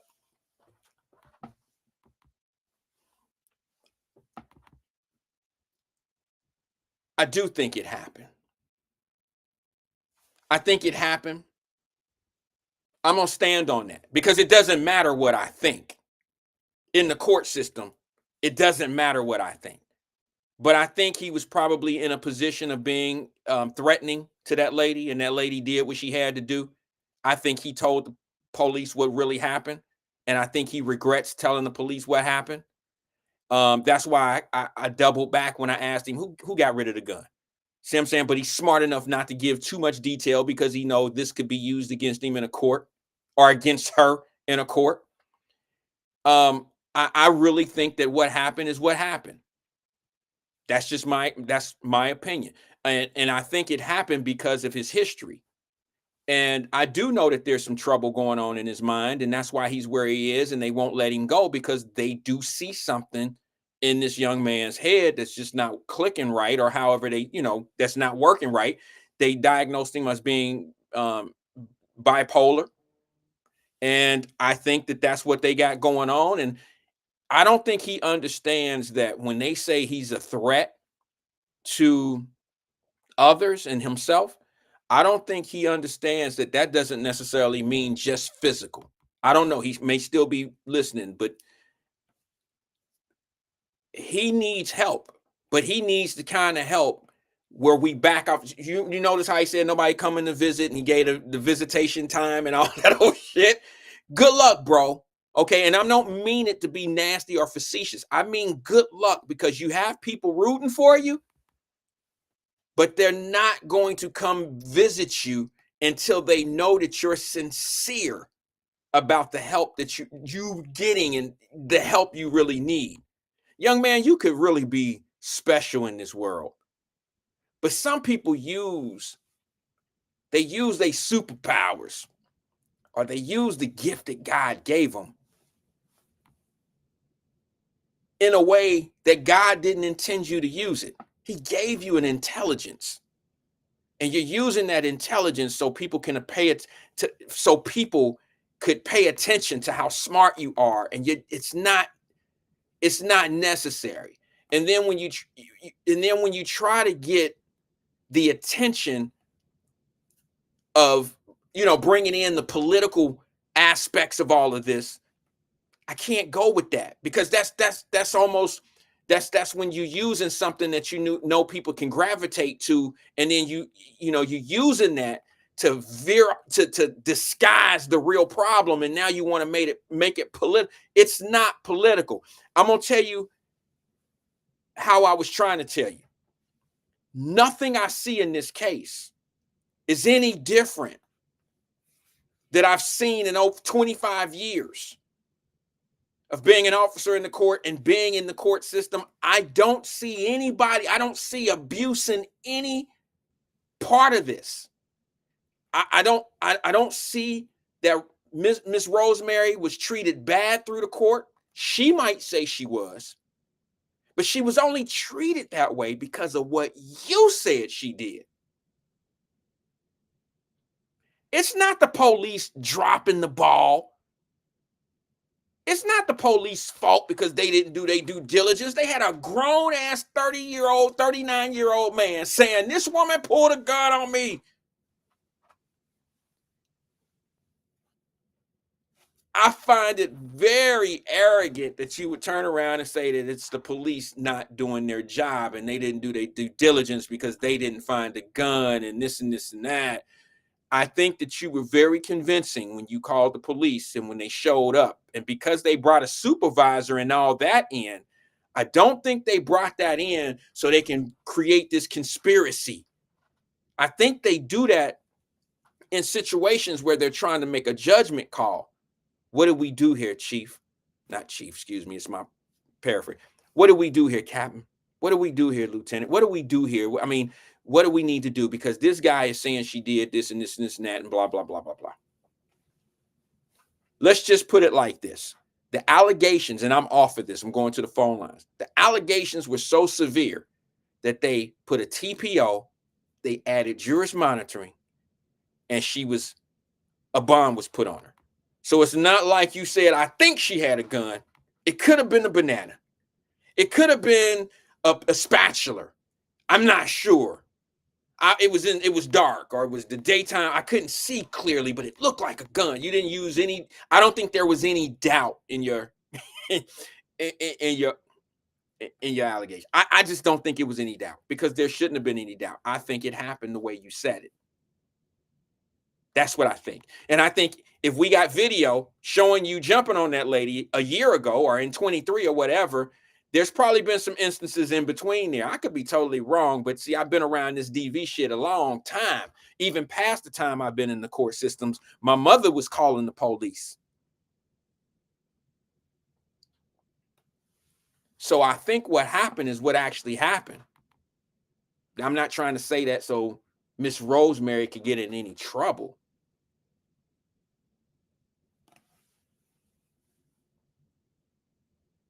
But I think you probably been jumping on that lady. And enough was enough. And I think she defended, she posed a defense. That's what I think she did. And I think what happened is what happened. And I don't see anything wrong with the bond. And she may think that I'm totally, unless it was all made up, then I'm wrong. See what I'm saying? If all of it is made up, then I'm absolutely wrong. And I'm willing to be wrong. But I just don't think that's the case. Let me go to the phone lines real fast.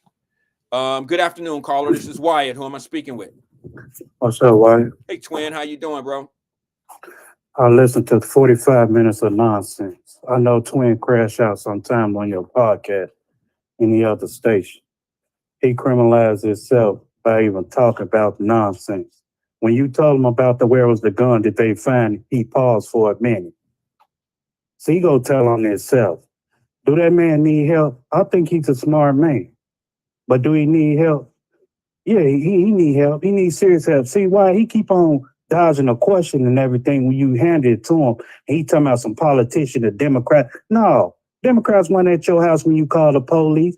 Democrats went on the trail when you was doing your signs and all that, keeping your stuff in the storage unit. Democrats ain't got nothing to do with your acts. It's your accountability you got to take, fam. Don't do that. I'm going to do my due diligence. Either Lord's will, Thursday or Friday, I'm going to see that, brother. I'm going to talk to you as a man, man. I'm going to talk to you with some knowledge and understanding, wisdom, man. I'm going to branch off like the 6-point star, man, what it's all about. Because he hurt inside. And this ain't nothing but a big payback retaliation on that young lady's life, man. I heard you for 30 minutes and what you said, man, it's a payback move, what you did. A sucker attack. Now, just drop, Kevin, on my mama, man, just drop off the race. Just drop out, get some help. Serious talk, man. This twin talking, man. Eugene now. Get some serious help, man, before you lose your mind. They evaluate you as being bipolar, whatever the case may. Get some help, man, before you lose your mind, man. You hurt a lot of people out here, and people probably was counting on you to run as a political, and then you hurt that lady, man. She puzzled about it. She never knew how you was gonna get out. She thought she trusted a friend. But now it's a sucker cornball attack that you attacked that lady like that. Now you made up a false report by what you saying to Wyatt on here. Me listen to other people listen. Come on, fam. Well, Don't do that, Kevin. Wait a minute. Drop out. Let me ask you, twin, because it could go either way. Let's just be honest. It can go either way. Why we didn't see no video, but them pictures with that gash in her head, he went upside her head, man. No, yeah, that was some other time. Enough is enough, man. But enough. She's tired and everything. She had to do her thing. He caught a sucker attack.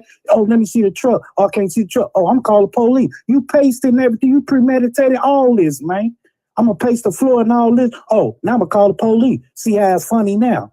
It's a joke right now to him, man. It's not a joke no more. He's serious. He realized, hey, I messed up the politics. I messed up the church's money. He realized now. All you gotta do is sit in a room. Once you lay down white and look up against towards that ceiling, and what you do, Wyatt, you gather your thoughts. Man, why should I do? Why I do this? Why I do that? Oh, I'm looking good on this end. I'm looking bad on that end. What can I do? You know why we all go through. Once we lay in that bed and look at that ceiling, like, man, dang, today was a good day. How can I be possible to make this a better day? Or how can I overcome because I had a bad day? And that's what he did. He looked up that ceiling like, man, I really hurt my friend. I should never did that. Took 2 sips probably of drinking and all. Come on, well, I know how the system plays, man. I know as a nigga and stuff, a real nigga don't like that. Well, and everything, man, I hurt my woman, man. I hurt my kid. Once I lay in that bed or just meditate for a minute, like, man, why did I do this? Come on, Wyatt. Well, here's the thing. There's a possibility that she didn't do what he said she did, right? And then there's a possibility. By the sound of his voice, I can tell she did. Listen to what he's saying. You can tell she what? I can tell by the sound of his voice. What he's telling you, she didn't do none of that. Okay, but is it possible? It was out of premeditated jealousy and a sucker attack, man. Wait a minute. Wait a minute. I want it to make sense. I'm not saying you're wrong. I just want you to look at something else here. You said that she had wounds. She had bodily wounds. You see the gas and stuff in her head? Right. From some other time. And then there's a video showing him jumping on her some other time, right? So, I didn't see that video. I saw the gas. Okay. So there's a video from 2023 of him, jumping on her at the house or something like that about her keys, that she didn't want to give up the keys or something. And that was a physical assault then. What I'm telling you is, it's a strong possibility. I'm confused about his situation. I don't know if it was this. What was it? July? I'm thinking he did this. Right. And July got the keys and all that. Or this past week. Right. Here's the thing, twin. There was an incident in July of this year. I don't have video. I don't know anything about. I remember that. Okay. But this caused he said he lied. Twin, I gotta put it all in order so we can try to sort it out and make it make sense. So let's go back to July. There was an incident. I don't know anything about that incident, but I was told there was video of it. But then I learned that video of him jumping on her was from 2023, not the July situation of this year. Okay. So we got 2 documented incidents. Then there's another incident from my understanding. I don't know where this incident fits in those 2 locations. It might be a third. I don't know. I know he beat 3 cases. He beat 3. Okay. So then there's a case where she has a gouge on her head, right? Yeah, I've seen that. When did that happen? I'm trying. That's what I'm lost about it. I don't know if it's this year or 2023. To be honest with you, knowing how abusers do what they do, it doesn't matter when it happened. Let me tell you why. Because there's a sequence of abuse here, and women get to a point of he's lucky that if this really happened, he's lucky he didn't get shot. Because some women black out when they go through these abusive moments, and instead of just pulling a gun, sometimes they pull a gun and they squeeze. 7 pounds of pressure is all it takes. 7 pounds of pressure is all it takes to end somebody's life. Okay? He's lucky that didn't happen. Based on the sequences, based on what I'm hearing of all these abusive situations, it only take one. But I'm hearing multiple abuse situations. It is very plausible that this lady pulled a gun on him to tell him, not today. We ain't doing this today. Get out. It's a strong possibility that something like that happened. Okay? So for me to just sit back and act like he made it all up, just because he said that he's sorry that he called the police, just because he said that he's sorry that it went this way, does not mean... Man, you can block for that Negro all you want to, man. From the sound of his... Yes, you are. This is not a block. From the sound of his voice on this radio, speaking to the wildlife people, that nigga hesitated. He knew what the hell he was doing. Why stop blocking for that clown, man? Stop it, man. I just said to you that you could be right, twin. I'm not. I know I'm right from the sound of his voice. It's conversation. Man, he did it out of jealousy and that sucker tag. 2 words, sucker and jealousy. Man, come on, Wyatt. Stop blocking for these clowns, man.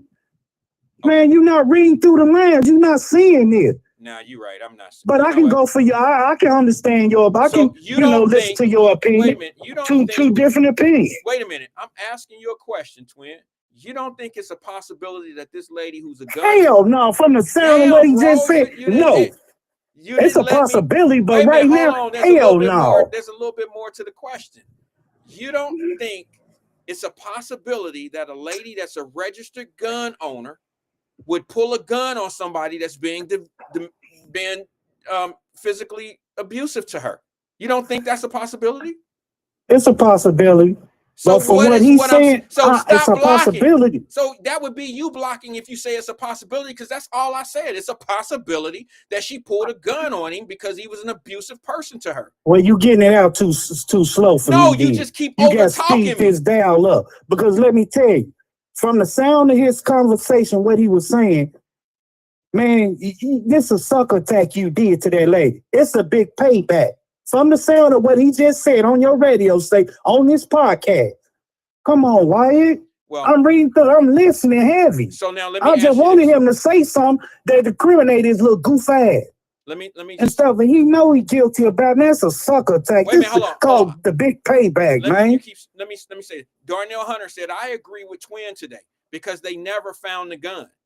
Exactly, man. If you listen to his conversation, where was the gun? That nigga paused. You know why I asked him where the gun was? I know. I was waiting for you to ask. But you heard me ask him that, right? And he paused like, which way to go? Which way to go? Okay, what's your assumption? Let's play the assumption game. Why do you assume that? I mean, what's your assumption? He hesitated for what reason, Twin? What would you say? He hesitated because he probably like, man, if I really tell him and all that, they gonna know that I was just pump faking on here, pump faking the claim and stuff that she really didn't do that. Okay. That's what he was doing. Okay. Now you know what I say? You know what I think? What you say? I asked him the question because, to be honest with you, and this is gonna really rock some of y'all world, I think he got rid of the gun. I think he's smart enough to understand. I think he's smart enough to understand the mistake that he made before the police even got there. I think he had something to do, or he knows who got rid of the gun before the police got there. Because the police didn't show up right away. No. Okay, so you know how it is. We got to get rid of certain things, and then blah blah blah blah blah. So the reason why I even asked him that is because it was going to explain one of two things. When I asked him like what happened to the gun, it either makes him say there was no gun, or he's going to say her son got rid of it. I know her son got rid of it, or I got rid of it. So hey, wow, you was good, man. You was a good prosecutor because, hey, he paused like I'm out the waiting for him to say something. That man paused like, yeah, he know. He's standing on code. Because he's standing on business right now. He understands the system. He understands. Yeah, that's why I say he's smart, man. But real talk, Kevin, you listen, man, out the kindness of my heart, man, I'm come holler at you, man. Out the kindness, because you need help. Even though you say nobody come seeing you and all, Hey, I'm keep my word. Come holler at you, man. Because For I what? don't want to see another brother For go what? down. But For you what? need some guidance, man. For what? The guidance Huh? that he needs at this point, he's getting it from right where he needs it. He don't need you to come over there telling him some crazy shit. So He now, don't what you mean crazy, dude? What you mean crazy? some crazy stuff that's gonna make him. That's what he wants, No, twin. He wants no, you to come, no, no, twin. no. I'm not Don't. like that. No, I'm not. I'm not like that. Twin. I'm not I'm about to telling. keep putting. I'm not about to keep putting flame to that, man. I'm not doing that. Twin, Totally different, Wyatt. I'm twin, not gonna do that. what I'm telling you is, You going through a mental crisis, whatever your crisis is. No, well, you can say whatever you want to. twin, what I'm saying to But you, if I'm gonna ask you want me to come see, holler at you, man. I'm gonna ask in person. If he say yes, I will. If no, hey, I understand. okay. Well, I mean, I was just saying, bro. Like, Just like somebody there's reach out to certain. you, why? Well, hey, I need you to Look, do this. here's I what need here, here's what we don't. what advice I need, White? Twin, here's what we don't need, because people like that don't need you like you think they do. You can be enabling him from getting the help that he really needs, because we're not in that profession, bro. We're not going to tell him something that the doctors or nurses or whoever. Man, I don't put my trust in no damn doctor. Okay, all right, bro. You got it. I'm just speaking the truth. I don't put my trust in no doctor. Okay. Or no man. If you say you're a God-fearing man and you know your capability of understanding the wisdom knowledge of what God's trying to embed in you, and then you do this, then what, man? Okay. You gotta realize, man, it's help for you. You had a helping hand, but you burnt that bridge. In order for you to cross back over that bridge, hey, you gotta be held accountability, man, of your actions, what you did, what pain and suffering you caused for this. You got to take accountability for that, man, because people was hurt. A lot of people was counting on you. But you don't want to do it. You talking about Democrats? No, they ain't got nothing to do with you, player. They wasn't out there to call the police on that lady. You did that out of spite. Right, twin. Did you hear any accountability come out of that man's mouth? Hell to the no. So he's not ready. He played a damn blame game, man. That's all he blamed. The Democrats, I think it was a setup and all this and political. No, man. You did that. Didn't nobody give you that phone and say dial 911. You did that out of spite. Come on, man. You caught a soft attack. I know game, man. And I'm recognizing what he's saying. Come on, Wyatt. Hey, Wyatt, let me end this show with this. It's crazy, man. It's crazy. I seen that political look, whatever they had on, and they had nobody in that room at that church looked like us but one brother. What do you mean? They don't know what, huh? I said, what do you mean? What happened? What? I'm talking about last night at that Corinthian Baptist church. That look, they want a chief. I don't know, different chiefs of police or something. Okay. Was talking at that meeting. There wasn't no kind. You go talking about. I guess they choose business over people, man. If you go have a curfew or whatever, 10 or 2 or whatever, have SWAT in our own community or whatever. Only time they have a SWAT if they got to stand out with somebody. They ain't got to be SWAT or somebody. I don't know why. It's confusing to me. No. I'm waiting for all the activists to come out who've been fighting about police and over policing. Only one I heard why to be honest with Charlie Winburn. He say they bogus. They don't have no solution, nothing. They bogus and they wrong, and it's a shame. That's the only preacher I heard. Why? Other preachers I heard commercials and other that on social media. Vote for this person, vote for that. We doing good in the neighborhood. We're not doing good in the neighborhood if you got 56, 70 damn murders right now. Shoot. That's not doing good in the neighborhood. Man, I don't know why. I just don't know. 2026, with that 6 behind it, leaving it at the end, it's about to get ugly. We ain't seen none yet. And y'all people in Cincinnati ain't saw nothing. Y'all talk all that yin yang off y'all want to, but if y'all ain't been in no bigger city and see what a war is, or what a gang war is, or any war is, y'all can't talk about nothing. If y'all ain't never been in that predicament like that, man, that social media, none of that, not in your face don't mean nothing, man. What you really know. What do you mean? What do you mean? I'm saying people always yin yang, oh, that's not happening, this not happening. Until you see them immigrants getting that benefit or ISIS at their face or people shooting at one another in real time, besides seeing it, besides going out, he say, she say, until you realize and see it for yourself, then you'll get to understand like, man, they messed up in here. They messed up in this city. You can't go off really social media what they really saying to you really, hey, Chicago doing this, Detroit really get down like that. Is the niggas really getting this? Or the ICE is really taking them? Or National Guard too? Until you see it for yourself, then you'll realize. But people don't want it. They want to hee ha ha, Trump this, Trump that, and all that. No, man, y'all play too much. Put those stupid ass boots off the ground and that, put some gym shoes on, go to war. Build up each other, started tearing each other down. Crown somebody, man. It can't be like that no more, man. Can't be like that no more. We got to do for ourselves. Quit acting for a handout or trying to blame the other guy, the white man, for our problem. White man ain't burn people stay in the suburb.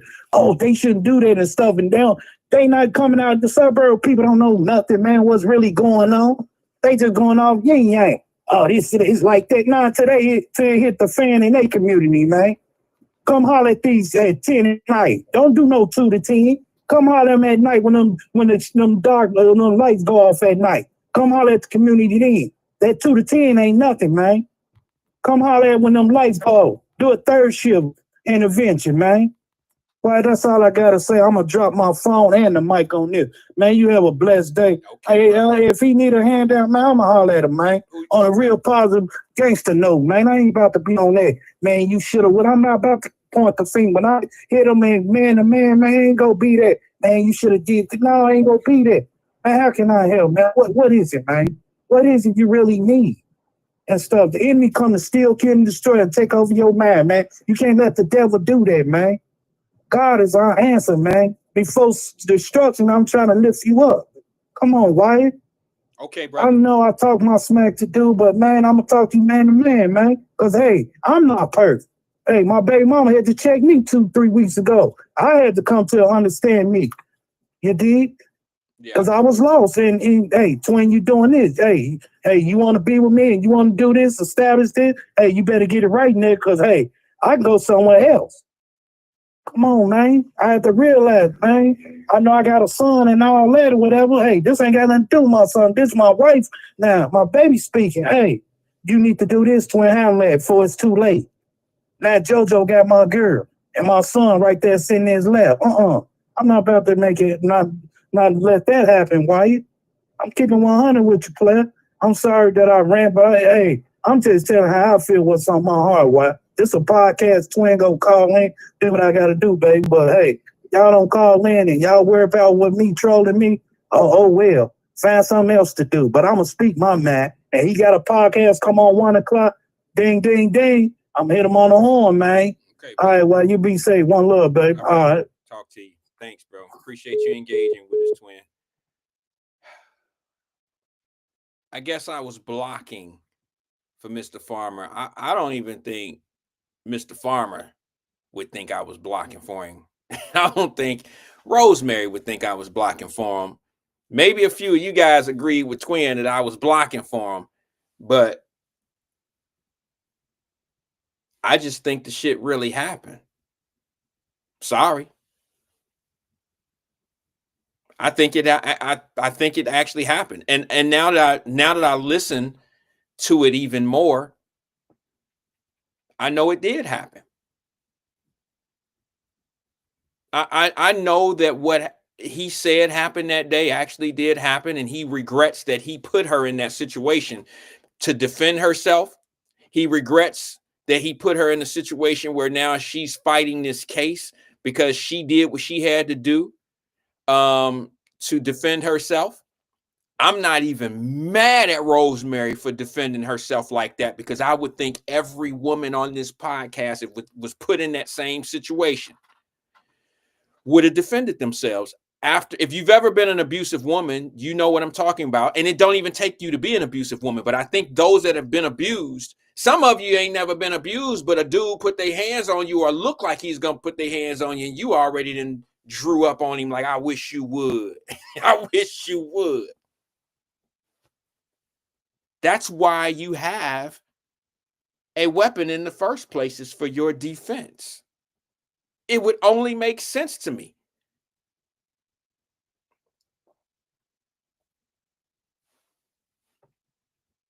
I think don't get me wrong when I say that he's intelligent, he's smart and all that. I say that because of so many different reasons. y'all know that I told y'all there were some things. Let me just say this. Let me say this. Two things happened before Mr. Farmer had even been calling this platform. He obviously has been watching what I've been doing for the last 5 years. I've known of him for probably 15, 20 years. I mean, I knew his people in his family. You know, I knew that something wasn't right about him years ago. And that was I'm not trying to be funny or discredit or try to make it out, because I'm the type of person that I can get along with people that don't like me. People that don't like me might not be able to get along with me, but I can get, and I'm not saying that he didn't get along with me, but he would reach out to me. I just wouldn't, I didn't want to engage with him because people like him are dangerous. If you really want to hear the truth about something, the reason why the stock club was delayed was because of him.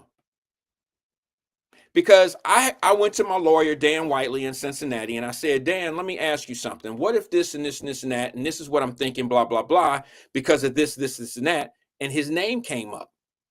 Because what he did in the chat one day or on a post one day, he questioned something about the stock club that involved me.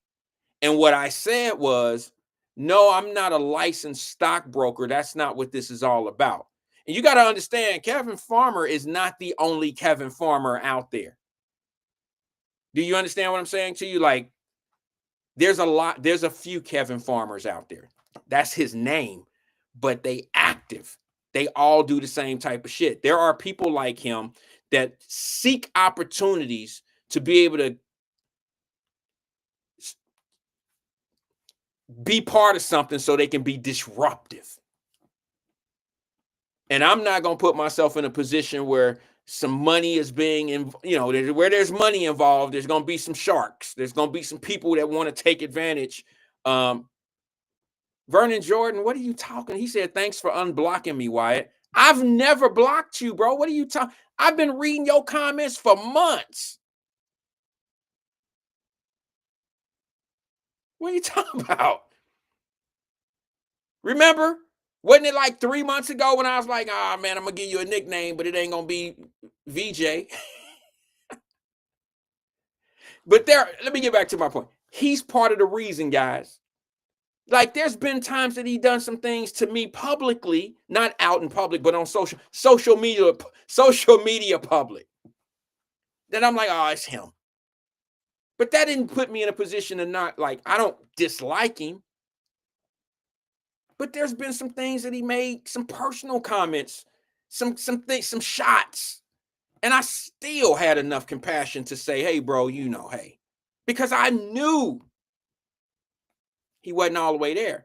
But when I'm telling y'all, I just don't get involved with people that I know are not all the way there. I'm not going to be look, I don't want to be involved with them. When you asking me questions like, are you a certified stockbroker or do you do this? Y'all might think, oh, he's asking questions because he's bringing money to the table and he wants to invest. I know way better than that. Okay, it wasn't that. He was asking for all these different reasons. And then when you say things, when y'all, I brought it up one time. Y'all seen it when my baby graduated and we had a great time. Little shit came up, like, he made a little sly little remark, but I still got love for the brother. I mean, there's people that have said things about me in the city of Cincinnati, right here in Cincinnati, behind my back, and it came right back to me. And I just treated them as if I never heard it. And I know they said it because the person that told me that you said it would have never lied to me. They don't lie to me about shit like that. That's petty. They tell me the truth about what they saying so I won't be dealing with those people. That's all. They don't think I'm going to be like, oh, let me take my coat off. I'm about to beat his ass for saying all that. That's not where it is. They just be like, hey, man, listen, watch him. Be careful of him. That's all.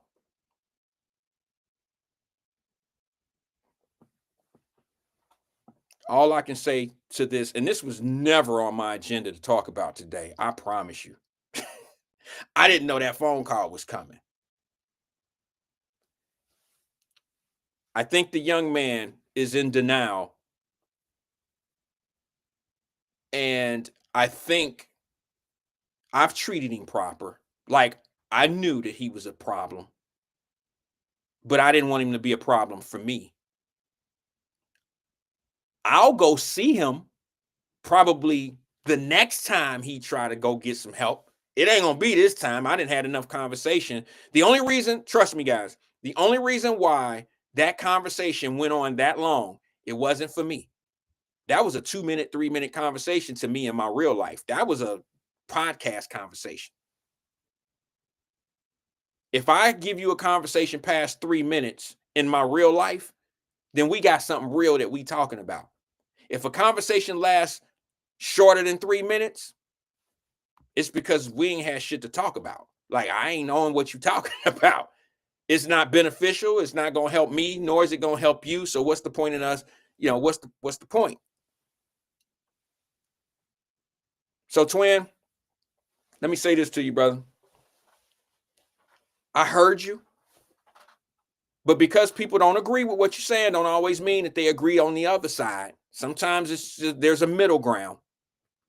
I was not blocking for him, but I'm going to be honest and tell you that it's a strong possibility that this thing happened because of the history of this young man.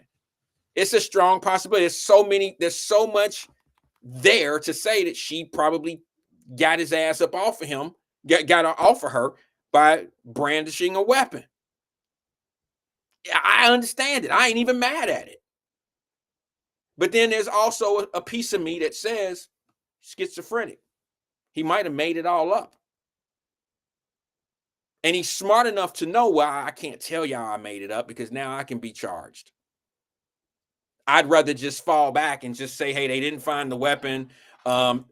They can't prove their case against her. So now I'll just fall back and let the case fall apart. But he forgot he got to come testify. He has to tell what happened. Just because they never found a weapon don't mean that this never happened. It don't mean that, don't mean any of that. It don't mean, oh, we never found a weapon, so that never happened. That sounds crazy. I've seen people get sentenced on a murder charge that they never found the body on. There's a missing body and you were the last person to see him, and you end up going to jail on a murder charge and get convicted without a body found. So, I mean, it's very plausible that you can go to jail in this case for not finding a weapon. Ben About the Sex says he doesn't have to testify. You're right. He don't. They can't force him to go in there.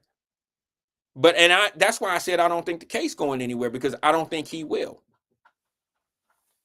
And that's why, I don't want to say too much on the air because it's a pending matter. It's a situation that's going on right now in court. But I told him right when he was on here, I said, bro, this case is dead. This ain't going nowhere. He brought it back up. Yes, it is. I said, yeah, because you're the prosecuting witness. You're not going to go down there. You're not going to testify on that lady. I know better than that. Did he say he wasn't going? That's when I really wanted to start getting into the questions. Like, I'll tell you what, bro. What happened to the gun? What happened to the gun? And then you start twisting it all up about these political things and the Democrats and all that old shit. And see, you lose me there. It's the same thing when it comes down to look, here's the thing. I got a bet with Mr. Lynch, right? That this dude wasn't going to get, he wasn't going to get 1% of the vote out of Hamilton County. What did we put on that? Some wings, right? I'm willing to double that shit. I'm willing to double that bet. I think I said a 6-piece or some shit. Well, let's make it a 12-piece.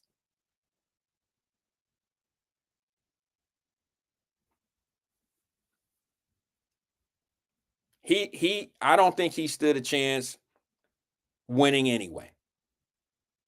And I think he understands that. That's why he said all I needed was, I was trying to get like 7,000.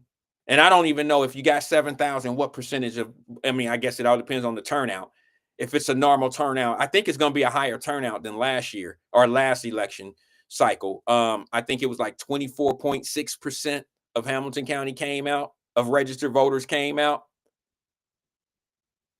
I think it's going to be a higher turnout right now because of the mayor's race. I don't think the city council people are that attractive. In other words, that race is not a big, it's not a big situation. I think more people are more keened in on who they want for mayor. And then they just happen to go and check some boxes for some city council members. I seen a commercial, somebody put it in the Wyatt Live Messenger box. And I said, I didn't even know that lady was on city council. I don't even remember the name. You got a whole lot of quiet ass city council members. I mean, in other words, you only know them because of a couple things. Okay. You only know them because when something happens in the Black community, they speak up, or they're part of it. They're out in the camera view that you can see them.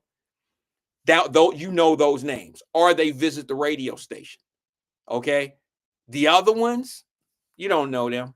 You don't even know how the hell they got on there. Because this girl, I didn't even know her. You mean you a current one? What's the one who sent that shit over in our Wyatt Live Messenger group about we've put out $25 million towards affordable housing? You did? I ain't even know you. Some of y'all know who I'm talking about. I don't even know her name. But I just think, quite honestly, it's time for you guys to vote people in who will be transparent and be more involved in the community, because that'll give you an opportunity to see exactly what they actually do. In other words, you go get you a Stephon Pryor. Stephon Pryor is going to be the type of guy. Now, y'all can say, oh, my God, he crazy, this is that. But you know what he going to do? He is so transparent, you'll be able to tell when he lying. Like, he's really an honest dude. You know what I'm saying? Like, he honest. Like, I'm saying he's honest to the point where I don't even know how to say it. I just know that if this guy get elected, which I hope he does, he's going to say some things in broad daylight that you never thought a public official would say.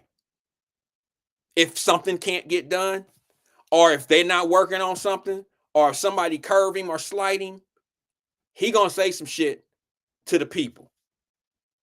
That's kind of the type of person that I appreciate more.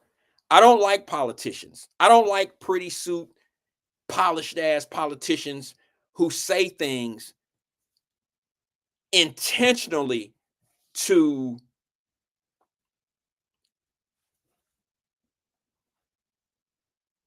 mislead you.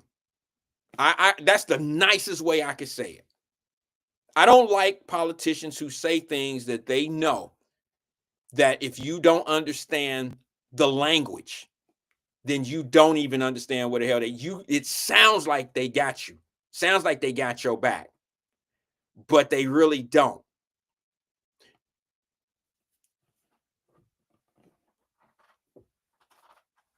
Let me just say this in end. I'm waiting to hear from all the people that talk about the police and talk about how bad police are and how we get mistreated and all that old shit. I just want to know how y'all gonna feel with the SWAT team and all that old shit down on Fountain Square tomorrow night. I come in for the Bengal game, and that's why I'm here. I'm out after. I'm here for the game.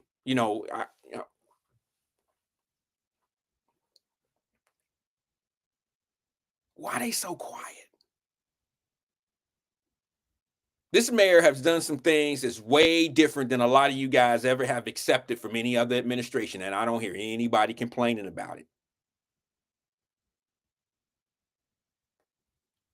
I hear a lot of people making up excuses towards the actions of bad people instead of focusing in on why things are the way they are from some of the people, like the young guy who shot down on Fountain Square. We don't want to really talk about that. We want to talk about the perception of us, how people perceive us. Fuck all that. Let's talk about what's really going on. You know what I'm saying? That could have been your son downtown dressed just like that young man. Why do we have to have all these abstract ass conversations for something that's very simple? I don't get that. As long as we stay away from having them hard, drawn out conversations, you'll continuously have these same type of characters going to Fountain Square. Did y'all see that video? Did you see how the young guy? Well, he's a young guy to me, okay? Did you see how the young man fired into that place with people in there? You could have been Tracy Dillingham and them. That's right there where you sprain your ankle and shit, right there. You could have been in that chicken spot. That young man had total disregard of who was around, what was around.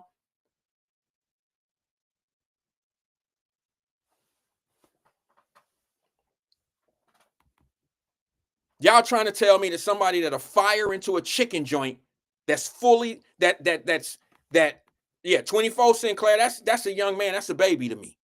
24 years old with that disregard for people on Fountain Square, that you'll pull a weapon and shoot into a building. That could have hit one of the workers. It could have ricocheted, it could have hit anybody. You telling me that's an individual that was raised right? Y'all don't want to have a question. You don't want to have the kind of conversation that's needed to knock down some of the. Y'all want to talk about homelessness, but you don't want to talk about why people are actually homeless. You don't want to talk about the skills they may need to be able to pay, the skills that pay the bills. When are we going to start providing? When are we going to start making people understand that there's more to life than Tuesday nights at the club? When are we going to make our people understand that we got to get our children ready to get out here in this world so they don't have to be out here fussing and fighting and gang banging and all? Oh, my bad. Ain't no gangs in Cincinnati. So they're not gang banging. What they're doing is they just playing. They just out here playing. No, a lot of these dudes are doing what they have to do because they don't have the education. They don't have what it takes to be able to do something other than what they're doing. And we don't want to have that conversation. We'll let schools, dons and all them old schools, push our little boys out, make them men. They have no skills. They don't have no direction. Nobody's been schooling them. Nobody's been mentoring. Nobody's been doing any of that shit. Then we get guys like that going down the Fountain Square shooting. And then we trying to figure out why we got homelessness, why we got people out here shooting and shit. This is the same little young dudes. Let me tell y'all what happens, just so you don't know, just so you know. That young man is the same young man that'll go stay with a young lady that live in Winton Terrace. He'll get caught with a gun or get caught committing a crime in her unit. And then she'll get kicked out for dealing with a dude like that. He lived there. He committed a crime there. I never hear conversations like that. I never hear conversations about people saying, well, why is there so many people out here that can't even go to CMHA or can't go to City West? Why is that happening? Because our little young girls are with these badass little boys and they getting their privileges taken away.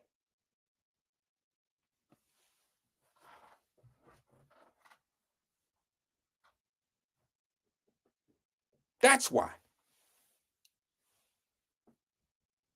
So until we get to a point where we want to have some serious conversations about who's educating our children, why education is not important, and don't get it twisted. I ain't saying all our kids need to go to Ohio State. I'm not saying that. I'm saying we need to gear our children in a direction to get some type of further education. And what I mean, that's Cincinnati State. That's what's that place up there? Butler Tech.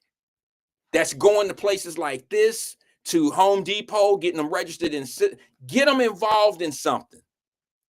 Let's get the building and trades back into the schools. Let's try to talk about that.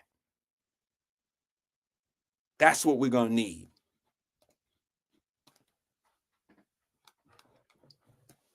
Nobody wanted to have a conversation. 425 kids come out of school. Ain't nobody even sure if they degrees, if their diplomas are even valid. And no leaders talking about that. Ain't nobody said, oh, we should have known that shit when he was making purple buses. Peace and love. I'll see you guys tomorrow. Same place, same time, right here at 1 o'clock. I'm out. What's up, man? You wanna roll with us? You know what I'm saying? It's good, it's love, it's all love. Got cases of Belvedere. We gonna play truth or dare. We gonna really get to know one another. All you gotta do is put your hair down, get your mind right. You know what I mean? I'm here for you. Yeah. Relax yourself, let your conscience be free. You now rolling with them thugs from the ROC. Ain't no place on the planet that you'd rather be but in the blue flame, bitch. You're new to the game. Cross over to the rock, make yourself hot.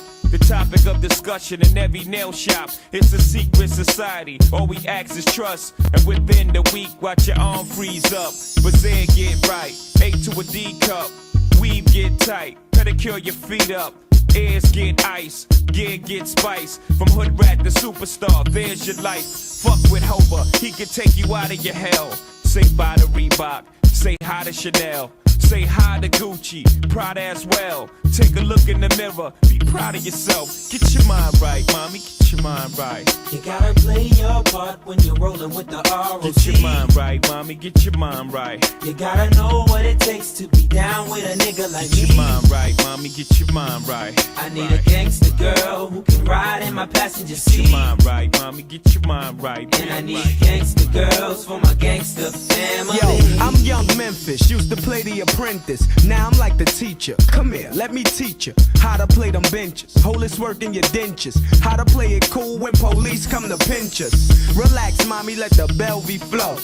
Inhale the dro, exhale it slow. I can teach you how to roll, teach you about fly kicks, teach you how to keep your nose up out of my shit. When the beeper goes off, please don't reach like you put a ring or spin cheese on bleak. Get your mind right, baby, going through mine crazy. When I'm in the shower, star 69 crazy. Track my last call, contact my broad. With a bitch or two, have physical contact in the mall. You got issues, problems you need to iron out. I will holler. For now, you on time out. Play your part when you're rolling with the ROC. Come on, little mama, come on.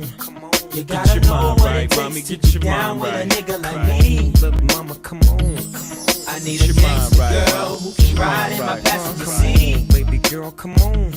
And I need gangster girls for my gangster family. Little mama, come on. P-I-M-P, I love G. I play you and you pay me. Believe me when I tell you, girl, I know you afraid. But fucking with me, that ain't all you can be. Just put your mind to it, you can go real far. I know time's getting hard on the boulevard. They say pimping is dead. Man, pimping ain't dead. These hoes just scared and they lying, trying and dying to be led. But who's to lead them? Talk shit to them and beat them. Get they mind right and feed them. Now I don't need them, but I can do that there. Put on a three-piece suit and Shirley Temple my hair, so I can feel like a player when I walk in the place. Got your bitch all on my line and now she up in my face. Is this your bitch? Is that your bitch? Cause if she's not, she's mine. She falling for a nigga and I ain't even dropped a line. Get out my limelight, bitch, and get your mind right. Come on, little mama, come on. Get your mind right, bitch, get your mind right. Come on, baby girl, come on, come on. You gotta play your part when you're rolling with the ROC. Get your mind right, mommy, get your mind right. You gotta know what it takes to be down with a nigga like me. Get your mind right, mom, get your mind right. I need a gangster girl who can ride in my passenger seat. Get your mind right, baby, get your mind right. And I need gangster girls for my gangster family. Get your mind right, mommy, get your mind right. Get your mind right, mom. Get your mind right, Got to get your mind right, baby, get your mind right.